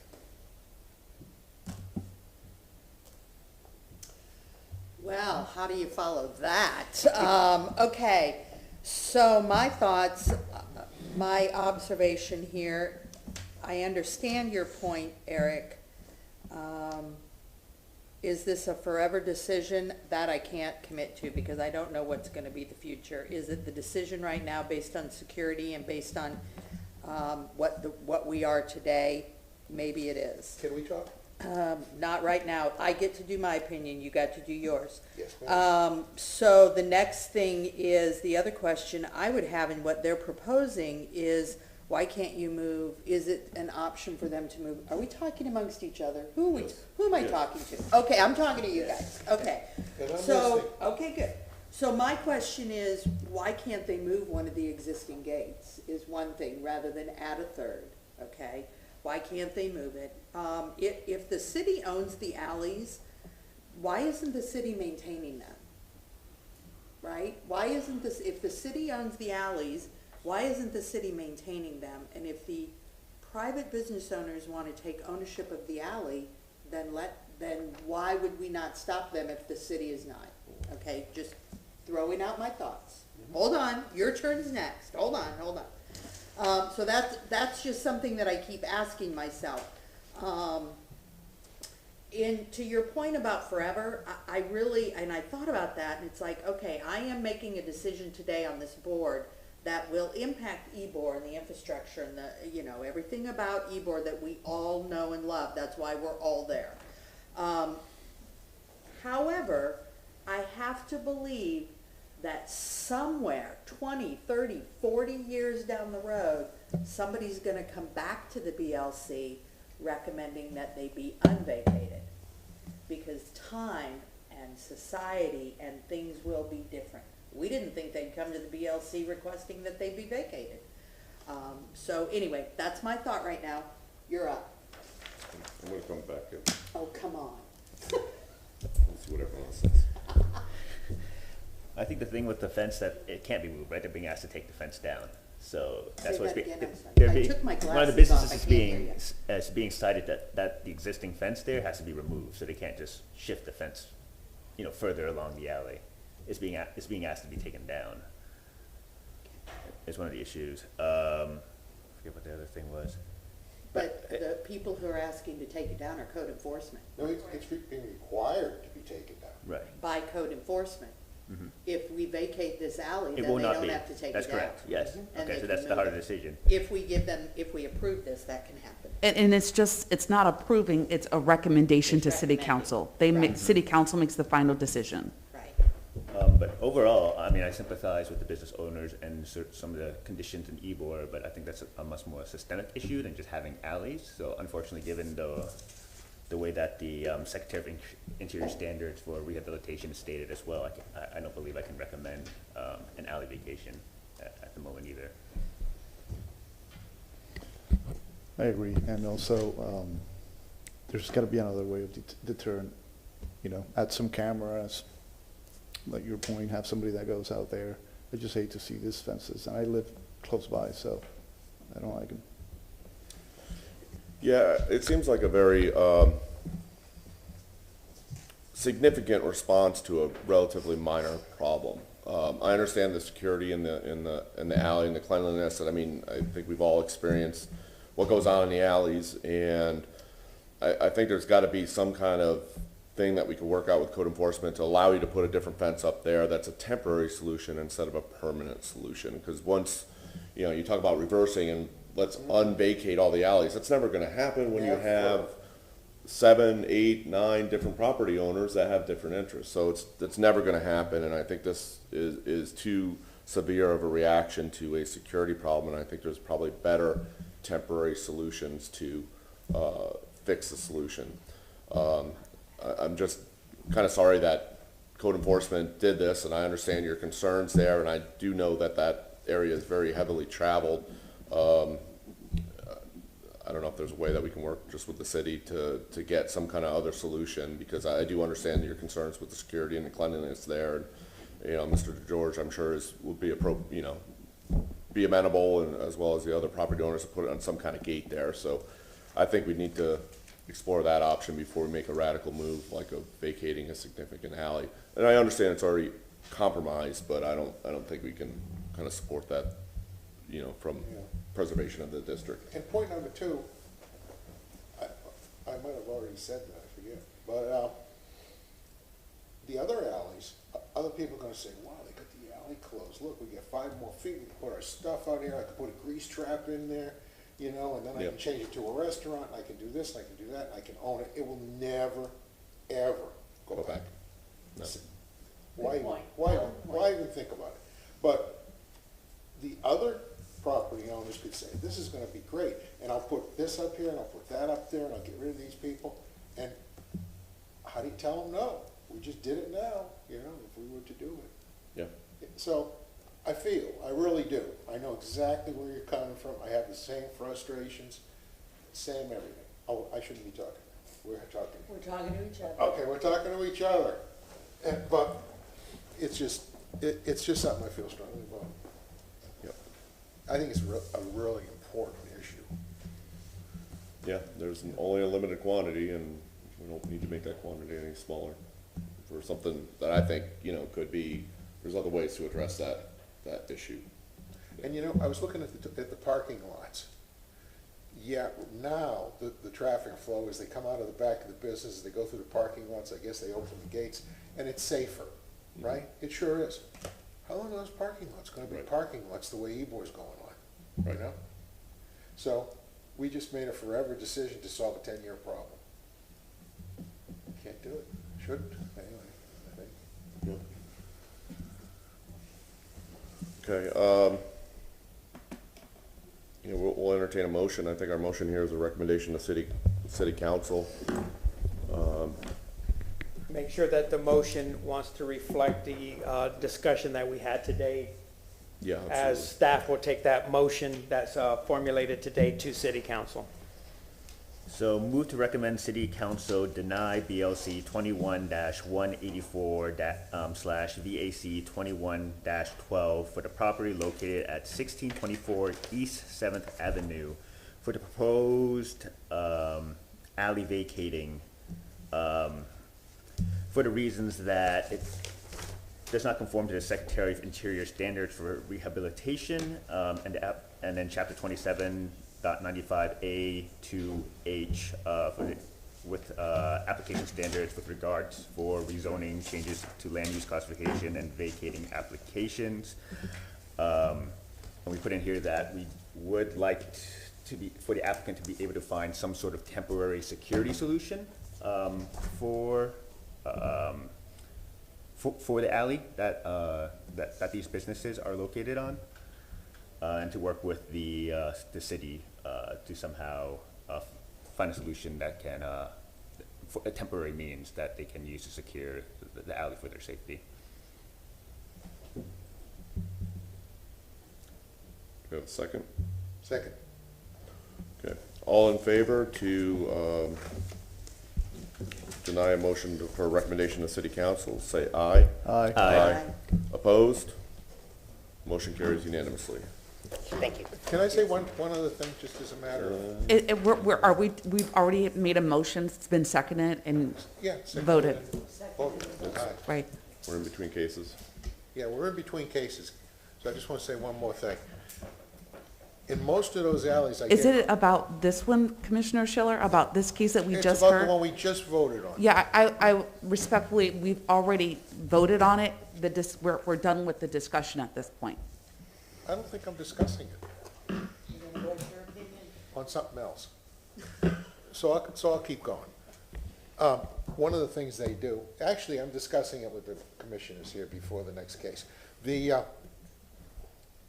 call me a lot, Tico, and they want to put up, they say, do you want to put up a street light in the alley with a new pole?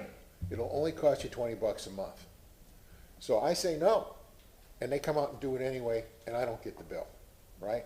So they've done that in a couple of places. So if you are willing to pay $20 a month, you could probably call Tico and say, we need more light in this alley. So these things happen. Okay, Mr. Vila, we're gonna move on to BLC T 21-04, German American Tampa Holdings, located at 2105 North Nebraska. Thank you, Rich. The primary structure here was constructed in 1909. It is a contributing structure with a classification of YC5 attached to that parcel. The request in front of you this morning, or this afternoon, is for Part 2 for the ad valorem. This is post-rehabilitation. This presentation was in front of you in November of 2019 for Part 1, which is prior to the rehabilitation. Ms. Farrell is going to go through the same format as Part 1 as Part 2, so you're going to see how it looked prior to rehabilitation and how it looks today. Since this project is very heavily weighted on the photo presentation, I'm just going to delegate my time to her, and she will address the board after she gets sworn in at this time. So if we could swear her in, please.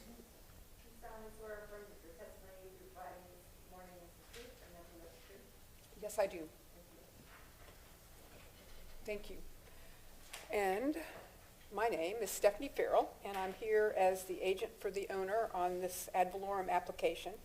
And I will begin by showing you a site plan, the pre-rehabilitation site plan of the project, which as you can see was the German American Club located there, a parking and drive-through to its north, and obviously the building faces Nebraska and 11th Avenue, and of course it will continue to do so.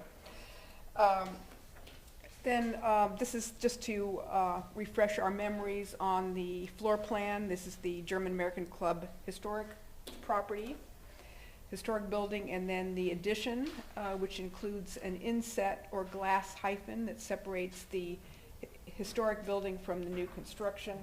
And of course, the footprint of the building essentially continues up to its second floor and to the third floor. So this is the current configuration of the site. So from there, I'm going to show you the before and after photographs of the building, starting with the building's exterior. And then I'll move, of course, to the interior. So here is the building in April of 2019, before the rehab started. A handsome building that very much resembles its historic character, its original historic character. Here is the same view today, with the German American Club to the right and its addition to the left. It's amazing what an iPhone camera can do, isn't it? I mean, it's incredible. Here we are looking straight on at the property. I'm standing across the street on Nebraska Avenue looking at the two main facades, and it's clear that the historic building, it really shines, and then the new construction is subordinate to the historic building. And a closer view from the same direction. And then also showing yet a closer view of the hyphen, which I think was really a successful solution to conjoining these two, the historic and the new property. So moving to the south side of the building, this is pre-rehab 2019. And here we are looking post-rehabilitation. today with the historic building in the foreground, the addition to its north. Here we are at the south end of the building. Post-rehabilitation, just a closer view of that with more detail. And a dramatic shot up the south stair leading to the main level of the building.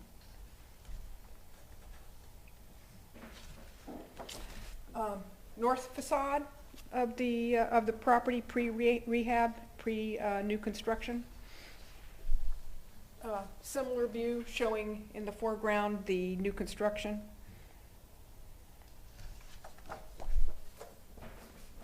A straight-on view of the north facade, pre-rehab, pre-addition, and a similar view in July of this year. And then here is the north facade following rehabilitation and new construction. And here is here's a close view of one of the windows on the original north facade. And you can see the round arched window, which is typical of many of the windows, most of the windows on the building. And here we are following the addition of the new construction, and we're standing on the second floor looking at one of those very similar windows. So that the window openings have all been maintained, and the existing character continues, the existing historic character. And so we are looking on the ground floor now towards the north facade. So we're in the addition, and beyond there at the end is the north facade at its ground level. And here we are in one of the corridors looking east towards the rear of the property, and the north facade is on our right. And from here we will move directly into the interior of the building. And again, we'll start with pre-rehab and then post-rehab. So we're on the ground floor looking northwest in the main area, and you'll see here a non-original floor finish, non-original ceiling finish, but we have the original cast iron columns, which are in very good condition. And here, per the approved plans, the owner was able to add partitions, but in order to be able to see the cast iron columns and their beautiful column capitals, there's a glass transom that is the solution throughout the ground level. Another closer view of that design solution.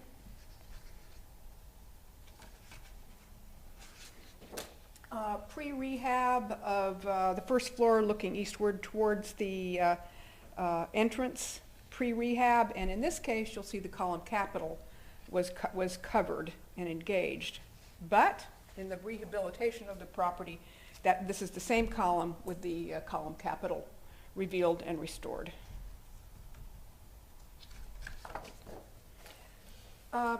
This is obviously clearly non-original ramp. Again, the column capital covered in 2019.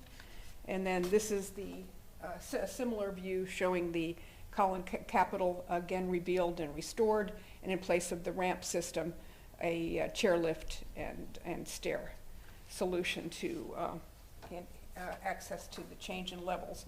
This just shows us, in general, the building was in pretty poor shape on the interior. You can see there was something that might resemble some black mold, some mastic damage to the building that was obviously pre-rehab. This is that very same corner post-rehabilitation, and here we are looking at that same room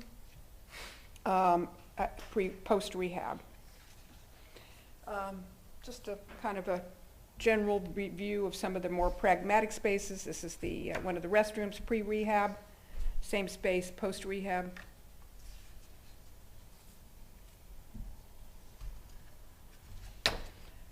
This is a view looking south into the first floor area under the south portico. And that was, of course, pre-rehab. This is post-rehab. So the character defining features of the opening and the stairs and so forth were retained, of course. And here we are under the south portico at the first floor looking southwest, pre-rehab, post-rehab. This is the main entrance from the interior looking west, pre-rehab, post-rehab. This is the stair, this is the metal fire stair, pre-rehab. And we're on the ground level looking up towards the second level. And here we are, post-rehabilitation. Nothing really changed here except the finish is cleaned up and repainted and so forth. And continuing upward to the second floor, you may remember there were a series of low walls, low partitions that was part of the 1998 renovations for use by the city for city offices. And so this is pre-rehab. This is the same area, post-rehabilitation, with those low partitions removed. Here we are, second floor, continuing on the second floor, more of those low partitions, pre-rehab, post-rehabilitation, a little bit of work going on when this picture was taken, but same view. This is the second floor looking towards the original proscenium arch. In 1998, the stage area was enclosed, unfortunately, and we see also in the foreground those low partitions. This is a similar view showing the space today, which is really just, amazing. And, the character-defining features of the space are its volume, which has been maintained, the original cast iron columns. We continue to see the proscenium arch. The stage has not been reopened, but I'm showing you what was approved. And of course, the lighting has been repaired and is workable, and it's just an amazing historic space. Here we're looking at the stair that runs from the second floor to the third floor, and this was an original stairway. This is pre-rehabilitation, and here we're looking at the same stairway post-rehabilitation.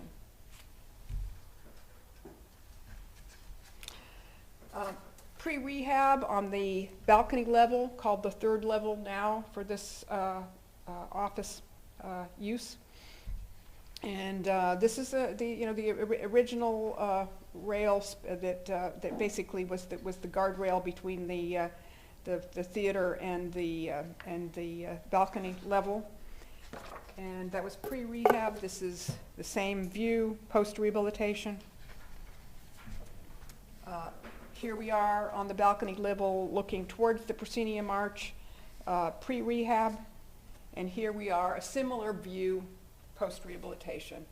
Yeah, it's a gorgeous space, very well designed, and I think also well articulated by its contractor during construction. And this is my final view, basically just a similar view of that same space that shows us how well restored the space is, and I am hopeful that it'll continue to be maintained in this lovely and historically appropriate condition. And that concludes my presentation. Thank you for your presentation. Very thorough. My pleasure. Mr. Vila? Commissioners, good afternoon. Ron Vila. This presentation is consistent with the Secretary of Interior standards. You saw the period building, you saw the hyphen and the addition to the period building, and then you saw part one, which she spoke about through her photos through pre-rehabilitation and then post-rehabilitation. This part two presentation is consistent with part one, and that's why staff is stating it is consistent. I'll be here to answer any questions. Thank you. Anyone here from the public would like to comment on this case? Seeing none, the commissioners can now ask questions of the applicant, starting on with Mr. Perez. Am I right? No questions. Thank you. You're welcome. No questions as well. I have one quick question. Sure. What is the client prepared to use the arena, the theater for? It's basically meeting space and office space. There'll be desks in part of it, but no partitions in the area that's open. Right. Okay. Cool. I have no questions, but I just wanted to comment that it's a beautiful space. Isn't it? Wonderful project. Nicely Yes. done, thank you. Pleased to be helpful. Okay. Do you have anything else? Would you care to summarize any comments, or we're going to go ahead and close the public hearing if you don't have anything else? I have nothing else. Okay. Thank you for a complete and thorough presentation. We're going to go ahead and close the public hearing. We can discuss the case among ourselves. We're in discussion phase. Talk amongst each other. Yes. I have nothing. I got nothing. Great project. Nothing. Yeah, it looks great, and congratulations to the design team, the contractors, and city staff for working this project through. It's a great addition to the neighborhood, and glad to see it back in its former glory. We have a. Can I would like to say something. The meeting has been closed to the Oh, public. okay, well, thank you. Thank you for, Probably gonna say something thank nice you. about us. I know, yeah. I was going to say, thank you for helping this become a great project. It wouldn't have happened without you all. Thank you. So move to approve the ad valorem tax exemption application part 2 for the plans presented at this public hearing in case number BLC T21-04 for the property located at 2105 North Nebraska Avenue for the rehabilitation of this property because based on the facts in the record, the proposed project is consistent with the Secretary of Interior standards for rehabilitation and guidelines for rehabilitating historic buildings. Second. All in favor of said motion, say aye. Aye. Aye. Opposed? Motion carries unanimously. Congratulations. Thank you. Okay, we'll move on to our last case of the day, BLC 21-191. Mr. Vila? Thank you, Rich. This is for the address of 1409 East 7th Avenue. It is a period building constructed approximately 1946. This is in the commercial core YC zoning classification of YC1. The request is for a certificate of appropriateness for new construction, an addition, and renovations to the period building. Moving to the monitor, the property we're going to look at is highlighted with the green area, shaded area. In 1929, there was a wood frame structure here. That building has been removed, and we have the building that we will review in front of us. Just note that the building that currently is there does not go all the way back to the alley as well, so it stops a little short, and a lot of the massing that they're adding to the first floor is open area. The property does face 7th Avenue. It's in between 14th, which is Republic of Cuba, and 15th Street. There is an open alley to the back. You see the concentration of the buildings in 1929. You'll notice that through the current photos that a lot of this has been removed. So there's a parking area to the east of the subject site that goes all the way to 15th Street. This is the overhead. This is what I was speaking about. Property in question is highlighted. It does face 7th Avenue, Republic of Cuba to the west, the open alley to the south behind the subject site. You see how the property does stop short, or the structure does stop short of the alley, and then you see the large surface parking to the east. This is the front facade facing 7th Avenue. It's a one-story building.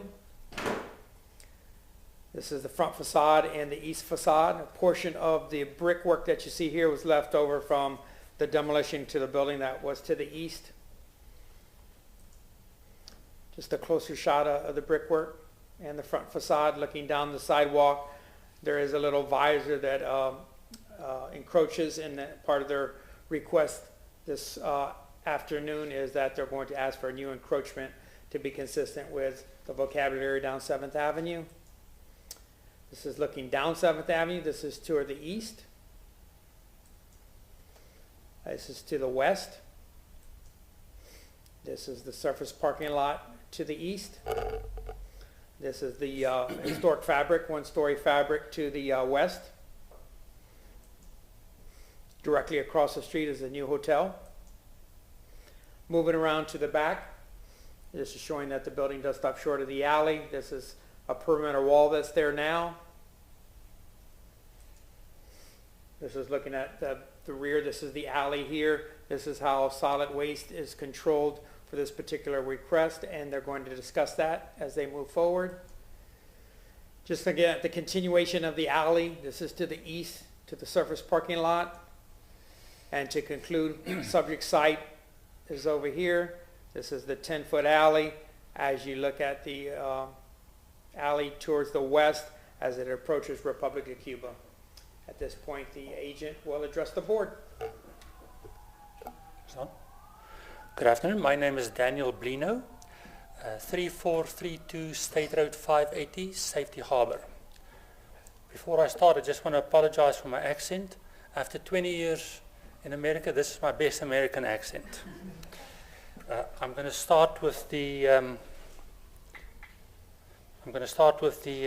survey.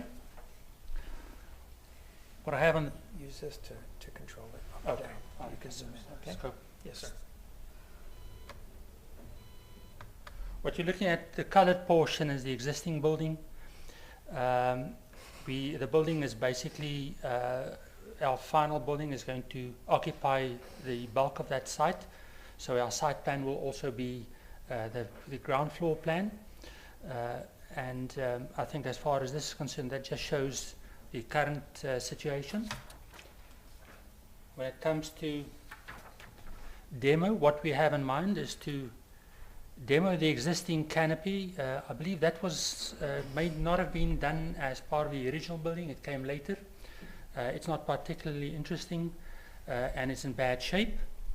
And sorry, thank you. That's okay. So we're going to replace that with something that's in keeping with the rest of the street. Then in addition to that, we plan to demo this back wall and the last wall, or the final sort of perimeter wall on the outskirts of the site, which is like a pinkish, painted a pinkish color. The construction quality is suspect, so we don't know what we can expect there. We hope to be able to keep this this wall. It's a face brick wall that's somewhat in keeping with the existing face wall on that side. In the final construction, we may find that this has to be removed, but that's our intention at this moment in time, is to keep this wall and to make that part of the final development. When it comes to the site plan or the floor plan, what we starting at the front entrance, we want to create like a lobby with a door and 2 side windows. So this will be new construction. We are going to replace those windows and modify the exact configuration a little bit to be more symmetrical. We want to add, this portion will be added. That wall will be, this portion of the wall will be constructed to the inside of the existing wall. That will all be new, and obviously it will be new all the way up to that. That's the line of the existing construction over there.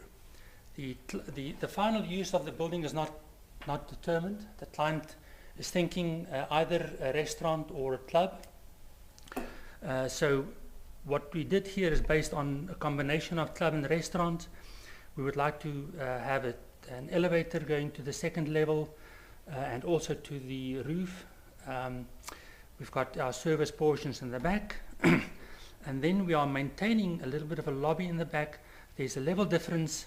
The site slopes slightly towards the back. There's a level difference with 2 or 3 steps here that we would like, that we'll have to maintain. So this will become a separate lobby, and the idea is to provide a security roll-up door that's like a trellis door on that line, so as to secure this after hours. And also in terms of the finishes for this lobby, we would like to go not necessarily exactly this pattern, but to repeat some of the pattern, the entrance mosaic tile patterns that's to be seen all over Ybor City. So we're going to treat this entrance portion in that same fashion.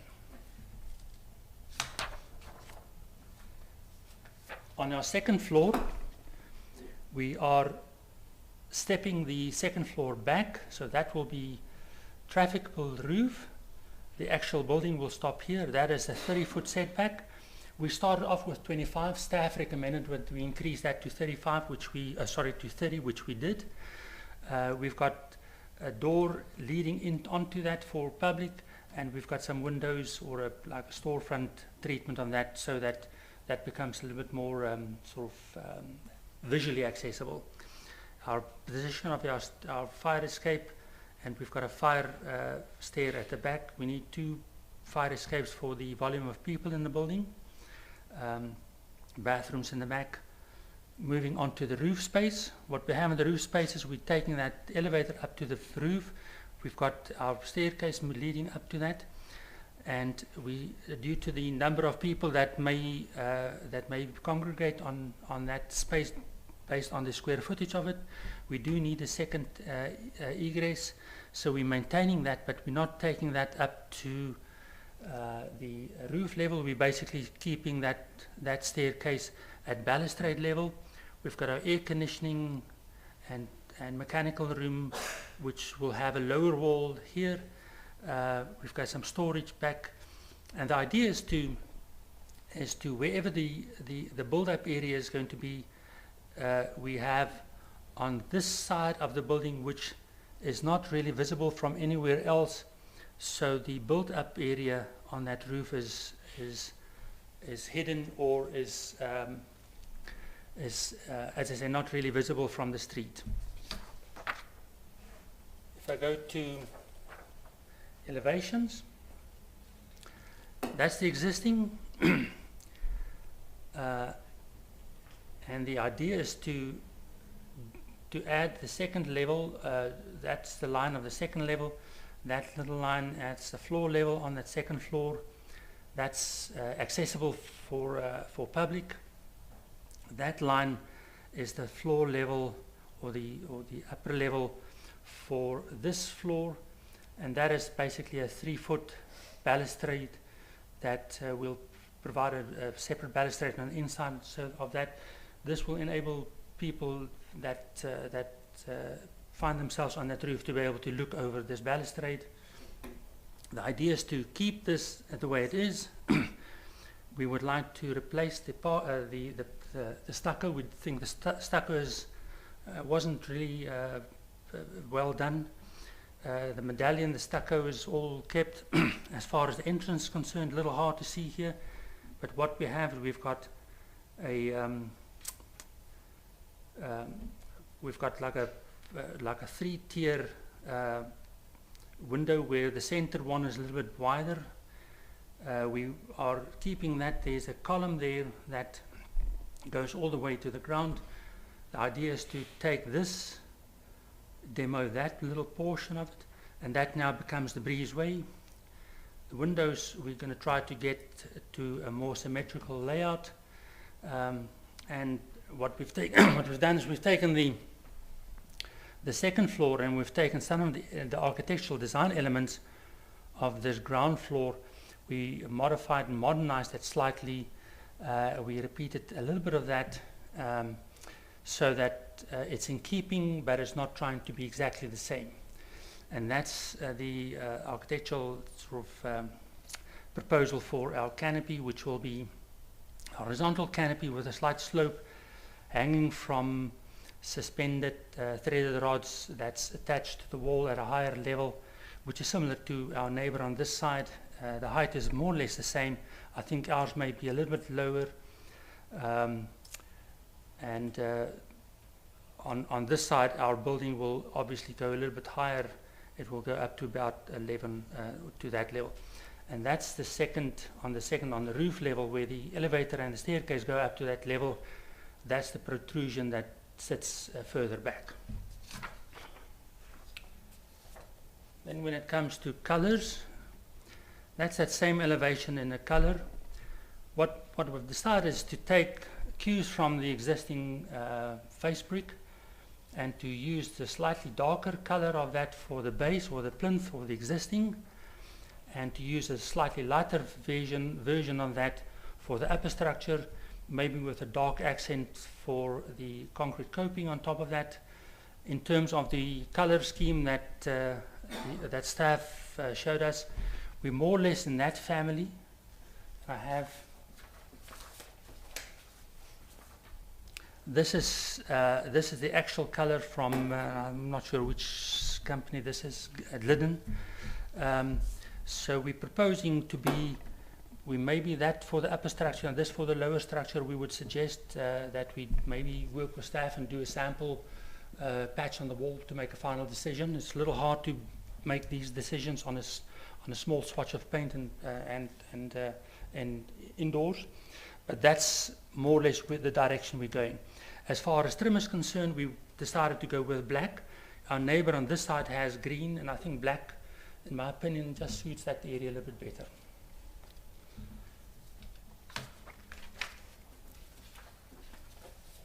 As far as the other elevations are concerned, this is the back elevation.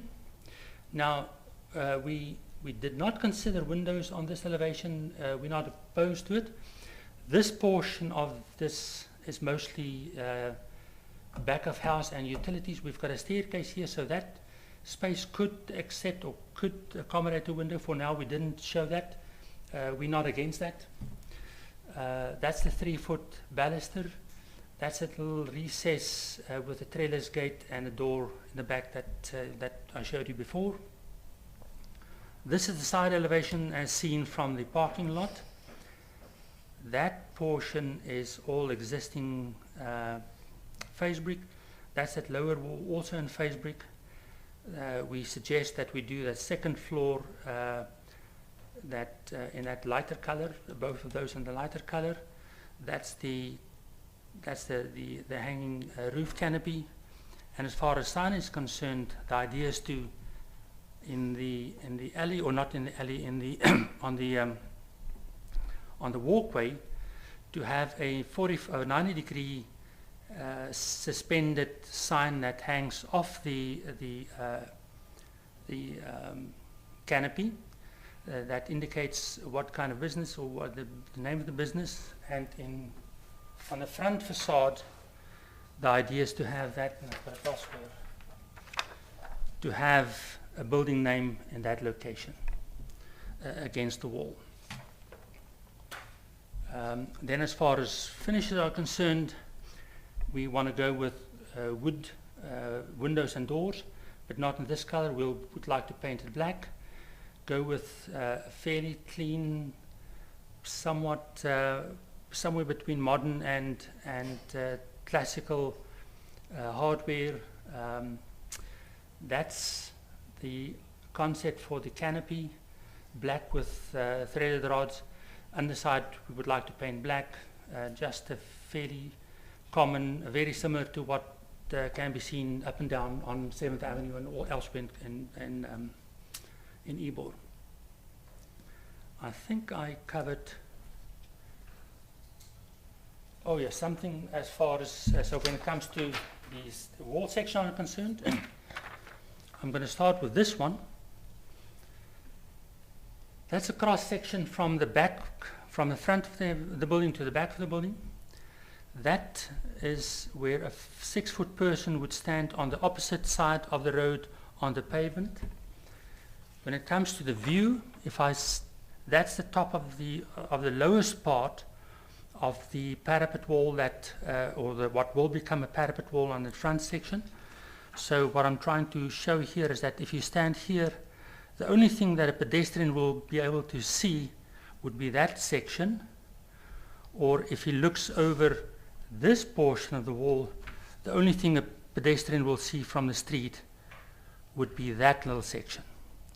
So for the most part it's hidden from view, and that came about by moving this wall back, and also staff suggested that we drop the floor levels, which we did. That floor to floor at the moment is, I think it's 16, and this is floor to floor 11, which is about as low as you want to go with a commercial development.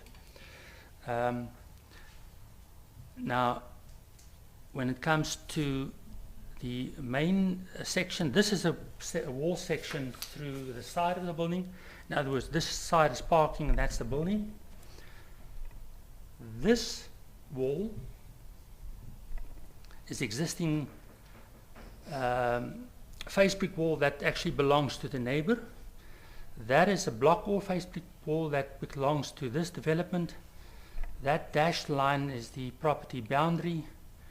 We suggest that the structure that we're going to do will be supported with a new foundation system, a new column system that sits on the inside of that wall that supports a beam and a floor joist system that, in other words, our structure will rely on support that's separated from the outside walls, and that's true for both sides, front and back. On top of that, we'll build a lightweight metal stud wall with stucco and paint and concrete coping of some description. And that's going to be fairly common or fairly universal. That construction will happen along, let me get a different floor.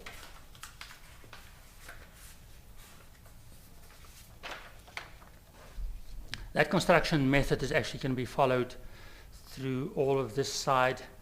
That will be lightweight metal, and it will be followed through all of that side. So basically we're going to separate the building from, or the new portion of the building from the outside carrier walls. And in terms of the aesthetics of it, it also separates visually the upper structure from the existing. It sets us back, in this instance, that's about 16 inches, elsewhere it may only be 8 inches. But the intention is to make the new portion read as a separate entity and not as part of the old building. So I think that's basically it. Unless I missed something, I'm...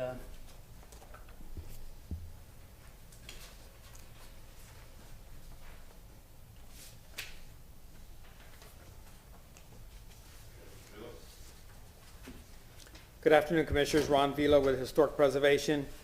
In reviewing this application, we spent a lot of time in trying to limit its size and location to be consistent with the Secretary of Interior standards and the Ybor City Design Guidelines. There's some conditions attached to page 4. I'd like to briefly run through those with you.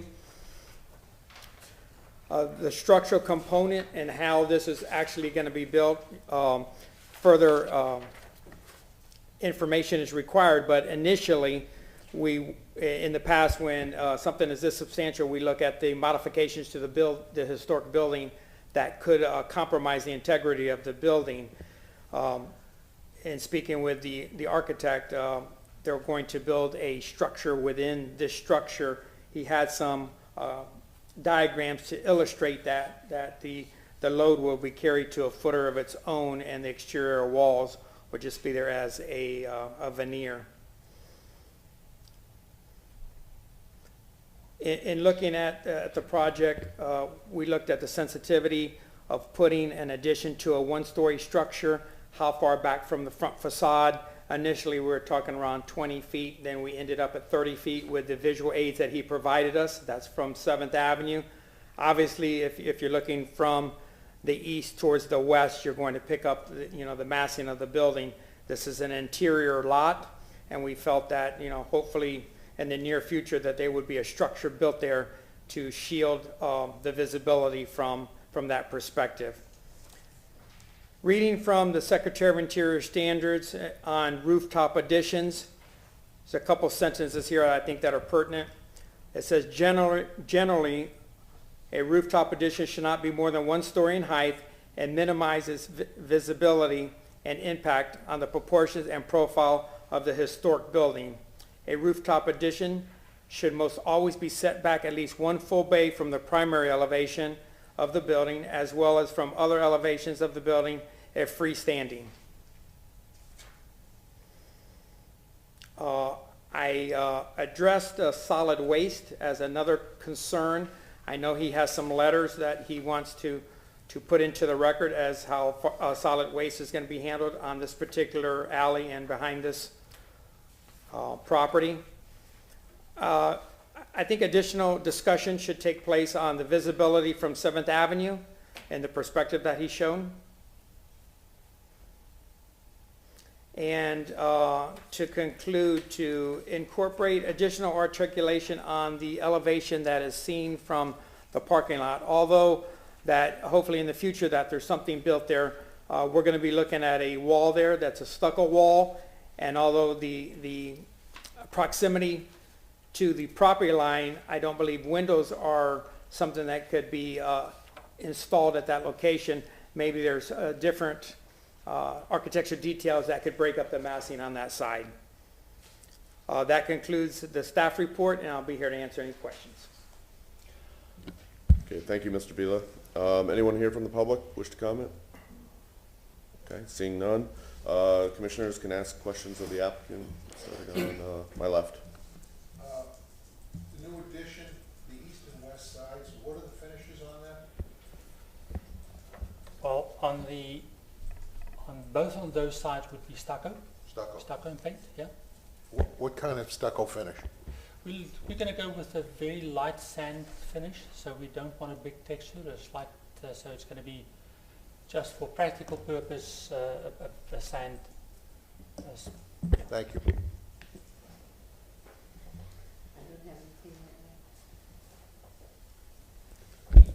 Could you show us how you, what the solid waste solution will be? Yeah, my apologies, I did forget to mention that. Solid waste is,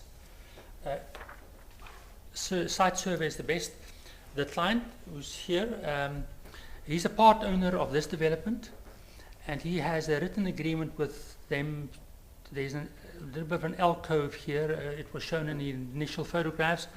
There's probably a 20 by 12 or so sort of hole in that development, and they've got an agreement to handle the solid waste from that location.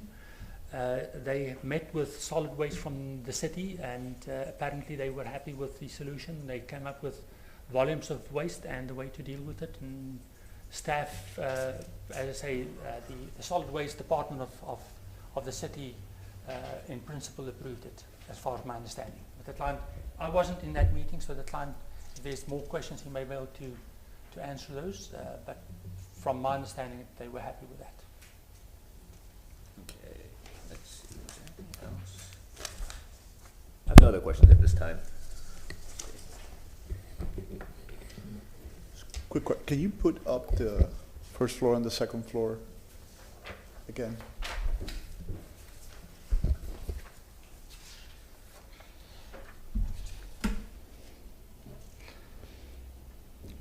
On the left, I have my first floor.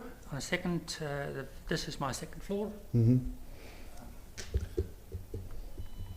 Can you go back to the rear elevation? The rear elevation? Rear elevation. The alley elevation.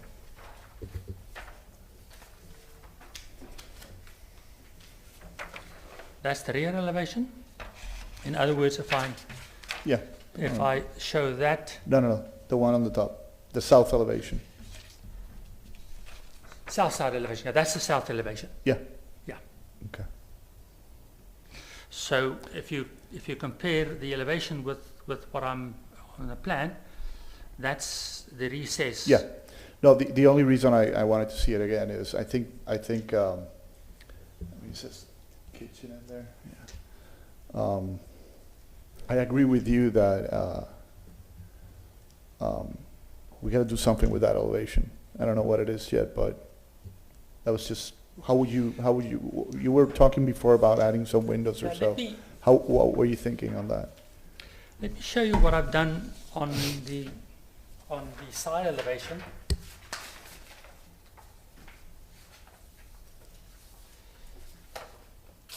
Sorry, it's here.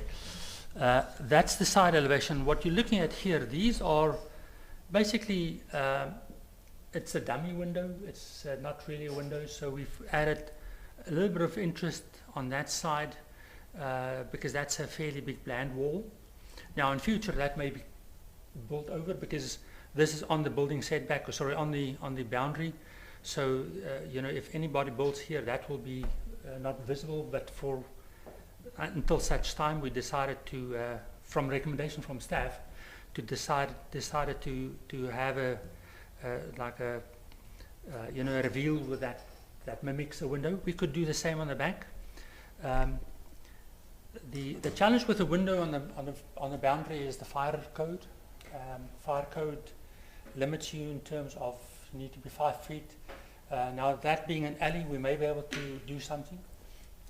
So we may be able to have windows in that staircase. Actually, the staircase would benefit from a window. The challenge is to marry that with the fire code, but we're not against it. So what are those? They're fake windows. It's just built up stucco, right, to frame it out. You're not. But yeah, let's say, or maybe something like a polystyrene reveal that's like a stucco reveal, yes, a stucco profile. Okay. What's the width of the lot? I saw it's 95 deep. I think it's 36 feet wide. It's I believe it's 36. It's on my floor plan. It is 35. 35. And your setback for the second story is 30 feet from the front? From the front is 30 feet. Okay. So yeah, that is 30 feet. And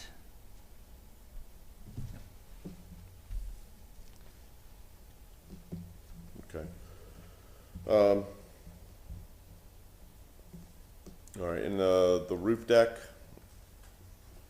that's, so you're gonna have the first floor, you've got your setback a little bit for that rear wall. I don't think you're gonna be able to use that for a structure, but that's part of the historic building, so that would need to be maintained, right? The wall in the back. If you prefer to the wall, the rear wall, we were actually thinking to demolish that and to keep this. Let me go back to my demo wall, my demo plan.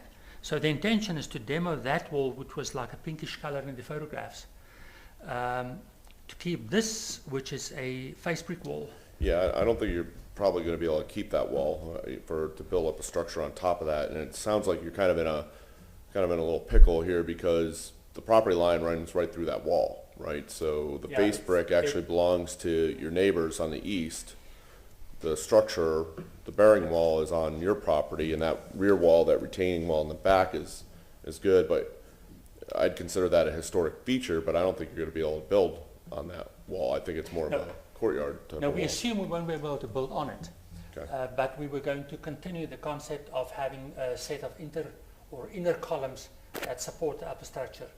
So the only way to retain that wall is not to build on top of it, Okay. just to use it as a.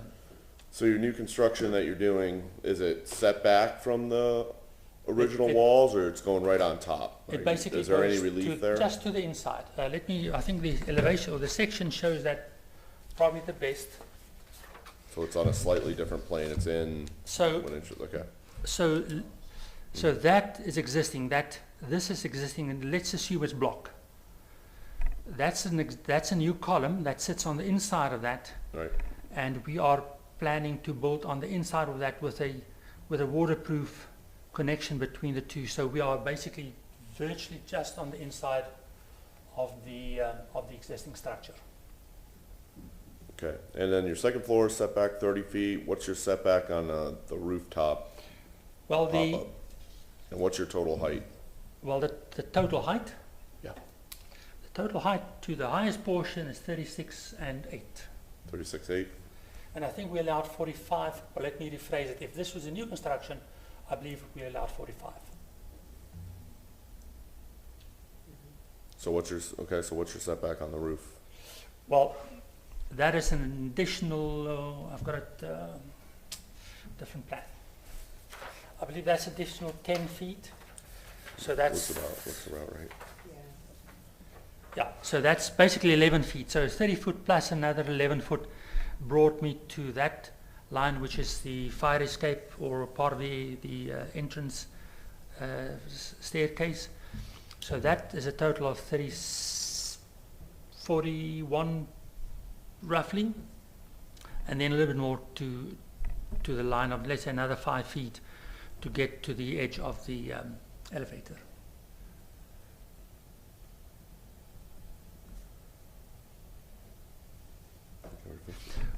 We looked at similar developments where an upper story was added to an older structure below. There's one a little bit to the west of this, also on 7th. In that case, I think they've got more like 45 feet, but my experience with that is that it is virtually unnoticeable because it's so far back, and it's not something that as a pedestrian, I would not have been aware of it if someone didn't make me aware of it. So it's not something that the pedestrian will experience, in my opinion. Yeah, and I think, you know, your case is you're set back enough from 7th Avenue that you're going to see a little bit of it, but not a lot. My more immediate concern is looking at it from the east, you know, and then you're going to see that stucco there, but you've got that reveal, so you separate the existing historic construction with the new construction, so I want to make sure that we maintain that. There is a clear distinction there, and hopefully at some point in time something gets infilled so you can, you know, make that disappear a little bit more. One of the notes in here is to revisit all structure above 2nd floor to be compliant with Secretary of Interior standards for additions to the 1st floor structure, page 93. That is not necessary to meet code. What is that? Is that just saying it's a rooftop structure of limited area? Ron Vila with Preservation. What I was alluding to there is that the floor-to-floor heights on the 2nd floor addition and then that 3rd floor addition should be revisited to the least amount possible. So from 7th Avenue, the perspective is reduced, if not eliminated. On the 3rd floor, since there is some rooftop access, if we were looking at the 2 separate stairways, at a prior discussion, we thought that one could be eliminated, the one that was closer to the eastern property line. But in discussion this morning, Dan alluded to that because of the load upstairs on the 3rd floor, that both stairways were requested. But what I did since that conversation with staff is that this used to protrude with a roof enclosed structure as well. We made it open, so basically it is open until such time as it reaches this level.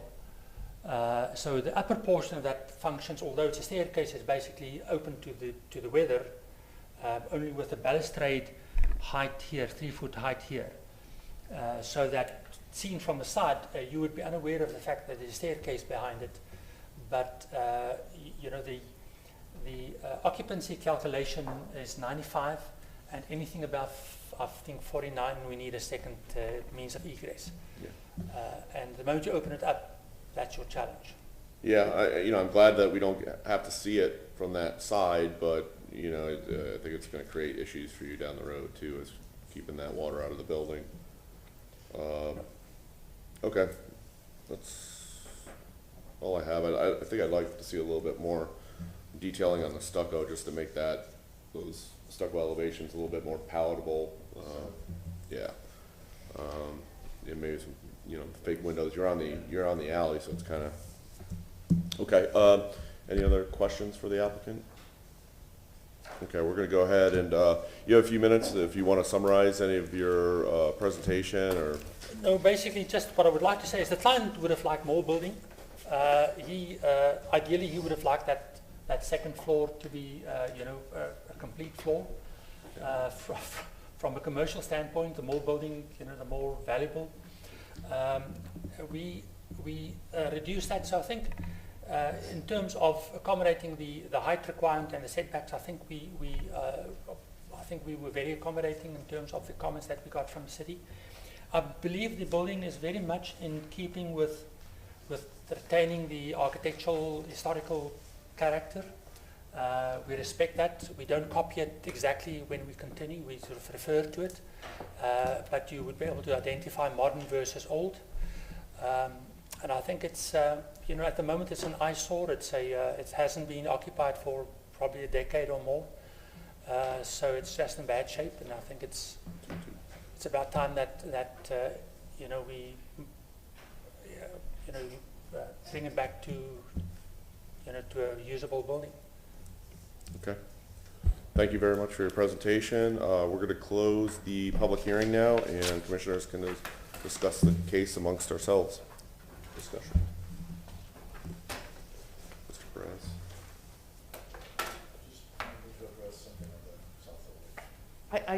Kamaria Pettis-Malcolm from the city, I didn't hear anything that, can you, Yeah, I just think they need to address the south elevation and what you said, the reveals on the stucco, and do something with that, that's all I have.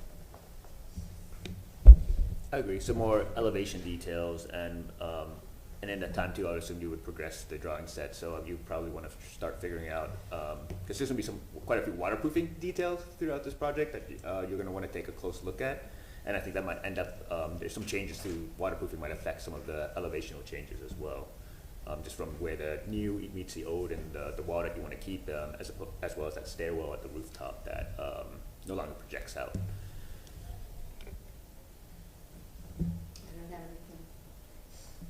We talked a little bit earlier in an earlier case about rooftop bars and the philosophy behind them and all that. Well, we got one here. See, I don't know how much we even deal with the usage, but we've got one here right across from the hotel. So I don't know, is there anybody that can clarify my thinking about what purview we have for usages? Maria Pettis-Malcolm from the City Attorney's Office. The board, according to the code, your purview is not about the use of the property. That's addressed at City Council. Well, there you go. Thank you.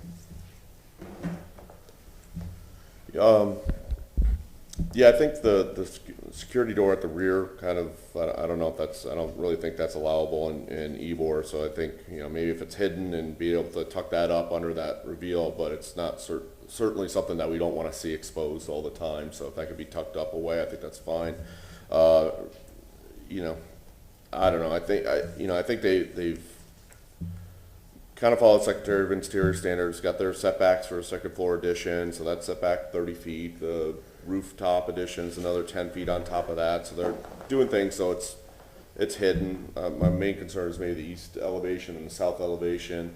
I think they have to work closely with staff to address the detailing of the stucco in both of those locations, maybe some more false windows, but I don't want to get too much faux type of finishes there if they're not really going to use them. I don't know, as far as the use, this is going to be a rooftop thing, and I'm going to make a couple comments after we get done with this on a couple things that I think the board needs to have a conversation with city staff on. So, yeah, it's okay. Nothing too exciting, but I think it meets the intent here. So, we have a motion. Yeah, it's your day. Yeah, it's unofficial. You are the motion guy. Do you want to go preliminary, or do we want to do a full, do you want to see the windows in the south elevation for them to come back to it? Seems to be a concern among several of us. Yeah, all right. So, move to grant preliminary approval for the drawings and documents as presented at this public hearing in BLC 21. Preliminary. Yeah. 21-191 for the property located at 1409 East 7th Avenue with the following conditions: that the applicant detail out the stucco details around the property, as well as look at adding windows into the south elevation, the elevation facing the alley, and looking at how to break up the mass on the, on the east? To the east? Or we look at the west facade as well. To the, let's see, October, what was it, 26th, 2021 public hearing at 9 a.m. Can you, Mr. Vila, can you just confirm is the October 26th agenda? That is correct. Okay. Seconded. All in favor of said motion, say aye. Aye. Opposed? Motion carries. So you have a preliminary approval, and then you'll need to address the other concerns that the board raised with the stucco. So, before we adjourn, there's a couple things that, I think some of the cases that we're seeing in front of us, I'll just be real brief here. Some of the comp plan heights versus allowable limits in the historic district, I think that's gonna become a more relevant issue. Maybe work with staff to, both legal and, historic preservation to get a little bit more clarification on how those two seemingly conflicting bits of information on height limits kind of work together. Comp plan versus historic YC zoning classifications in regards to height limits. Because I think there's more cases that are coming down the road that we're gonna have to make some decisions on. So I think it's probably better to start looking at that now as compared to later. I think we also see if we can maybe get a staff update next month on the status of the new design guidelines. I know Dennis is continuing to work with that and develop that further, and I think, it's been a process, but maybe a quick update on how that's progressing and when we expect to see that come before, be enacted, not come before us. The last project that we had talks about outdoor rooftop bars and gardens, and I think the neighborhood's very concerned about more of these happening in the neighborhood. There's a noise ordinance that's in place, and it's not effectively enacted or enforced. There are certain noise limits that, when you have a rooftop bar, which I'm assuming that's probably what that is, that noise just goes around in a big sphere, and it doesn't, I think if you're more on 7th Avenue and you're on street level, that noise is somewhat contained, but once you're on a rooftop bar, I hear it all the time from neighbors and residents that there's just too much noise, and I don't think TPD really enforces that. I don't know if we have any purview on that. I think letter of the code says you're limited to so many decibels leaving your property limit at that height, but then at that height, it just goes everywhere. It's measured at the sidewalk, yeah. So it's quieter on the sidewalk than it is down on Second Avenue. It absolutely is, yeah. So once you build the other building to the east, it's gonna boom it out. Right. So I don't know, it's not an architectural type of thing for us, but, I think we're seeing some cases. We're gonna see more, so I think it's Especially as they get taller. Yep. And which creates, we're just gonna have a booming neighborhood, and that's not what I think everyone. That's not what we're trying to do, right? No. So I just want to make a couple comments on that and see if we can address some of those concerns. I think we all see them coming down the road, so. Is anybody interested in pursuing a Pledge of Allegiance before this meeting? I'm sorry, what was the request? I'm polling my colleagues to see if anybody's interested in doing the Pledge of Allegiance before this meeting on a monthly basis. I mentioned it to Dennis today. He said that's an administration thing. I said, who are you talking about? And he said the mayor. I don't know that I'm opposed to it. I guess I never really thought about it. As a matter of fact, there are people, some of these meetings in this chamber, I don't know if they still do, they get the chaplain here, they do a prayer, which is fine, Right. but that's not what I'm asking. I'm just asking. No, you're asking for I the think Pledge of Allegiance. city council starts with that. I don't know, maybe it's a duly elected body or something. I mean, I don't know. I'm not opposed to it. Yeah, I've been on the barrio for a while and a couple different times, and it's just never part of the procedure. So I'm not opposed to asking that. Maybe we can see if that's a question to ask the administration and see if it's something that we want to consider. I'll discuss that with Mr. Fernandez, but no other land use board or no other board does that. They go straight into the hearing, so I'll discuss that with staff. Okay. I have a quick question, probably for Ron. The last two meetings have almost been from 9 to 2. Now, when I plan, is there a way of knowing ahead of time? I mean, I looked at the amount of cases and they look, you know, we'd probably be out by 12 or so, but this is gonna be another day from 9 to 2. Is there a way of knowing beforehand so I can clear my agenda? I know that's a weird question, but. No, it's a good question. Yeah. Because this happened twice in a row, well, and part of it- I've lost 2 meetings that I had to be at. So when I joined this, and I'm new, but you know, when I talked to Dennis the first time, it was, you know, a couple hours. So we had a couple of cases, we had a few cases on the agenda that generated a lot of discussion. So that also drives the time. So that's a difficult thing to gauge, but we've had 5 cases on the agenda. That's naturally going to be a long agenda, but 2 or 3 of the cases drew a lot of discussion. So that's something that staff can't really gauge, but you know, knowing that there's 4 or 5 cases on the agenda, one was continued from the last agenda, that generated a lot of discussion. That could sort of help gauge how long the process will be, but that's a difficult thing to, you know, predict how long the agenda will take. But again, 2 or 3 of the cases generated a lot of discussion from the board. Understood. And jumping on that as well, I understand what you're saying, because for a long time we were having 2 and 3, especially when we were at the convention center. Was that and we typical? were out by 10:30, 11 o'clock. So things started changing, it seemed. We started getting more when we came back here to chamber. I've had to do the same thing and adjust my calendar so it reflects that I'm here until 2. Because I think several of the things that are coming, I know, we need bring snacks. Several things coming are gonna prompt a lot of discussion, I Let's think. think about this.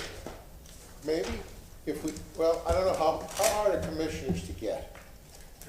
Very difficult. Because I was gonna say, if you got enough of them, you call in the second shift at 11 o'clock. And you get the I don't people that mind have to staying go. here, yeah, I don't mind being here, I enjoy it. Shifting my agenda, that's fine. I've learned my lesson in the last 2 Yeah, I think- I get you, I did too. I normally block out 4 hours of time. So, you know, I just I don't do anything else until after lunch. I've missed 2 calls, you know, since we've gone down there, and I told them I'm just not gonna be able to do it. So I block out 4 hours, and most of the time we're out of here, you know, by 11:30, but, you know, and I think there's a few, you know, more cases, there's a lot more cases coming around, I think, with everything that's happening in the south, and I think staff actively tries to manage the caseload so that we're not here as long as we can. There was a couple cases that were on the agenda that they were able to handle at a staff level, so, yeah, block out 4 hours, and I'll try to get the meetings going Yeah, faster. you're good about keeping us moving on, yeah. It's just, you And know, we knew that Kamaria first hops case. in when we get out of line, man, she's all over us. That was a little eye roll, maybe. I know, and I think it was too. But thank you, everyone, thank you for your time and energy to get, No, get this I stuff think we're through. a We had good board. We had a couple tough ones today, so, on that regard, we are adjourned. I rested my pocket on a $50 bill. Oh boy, it gave me a thrill. I'm in the green light room.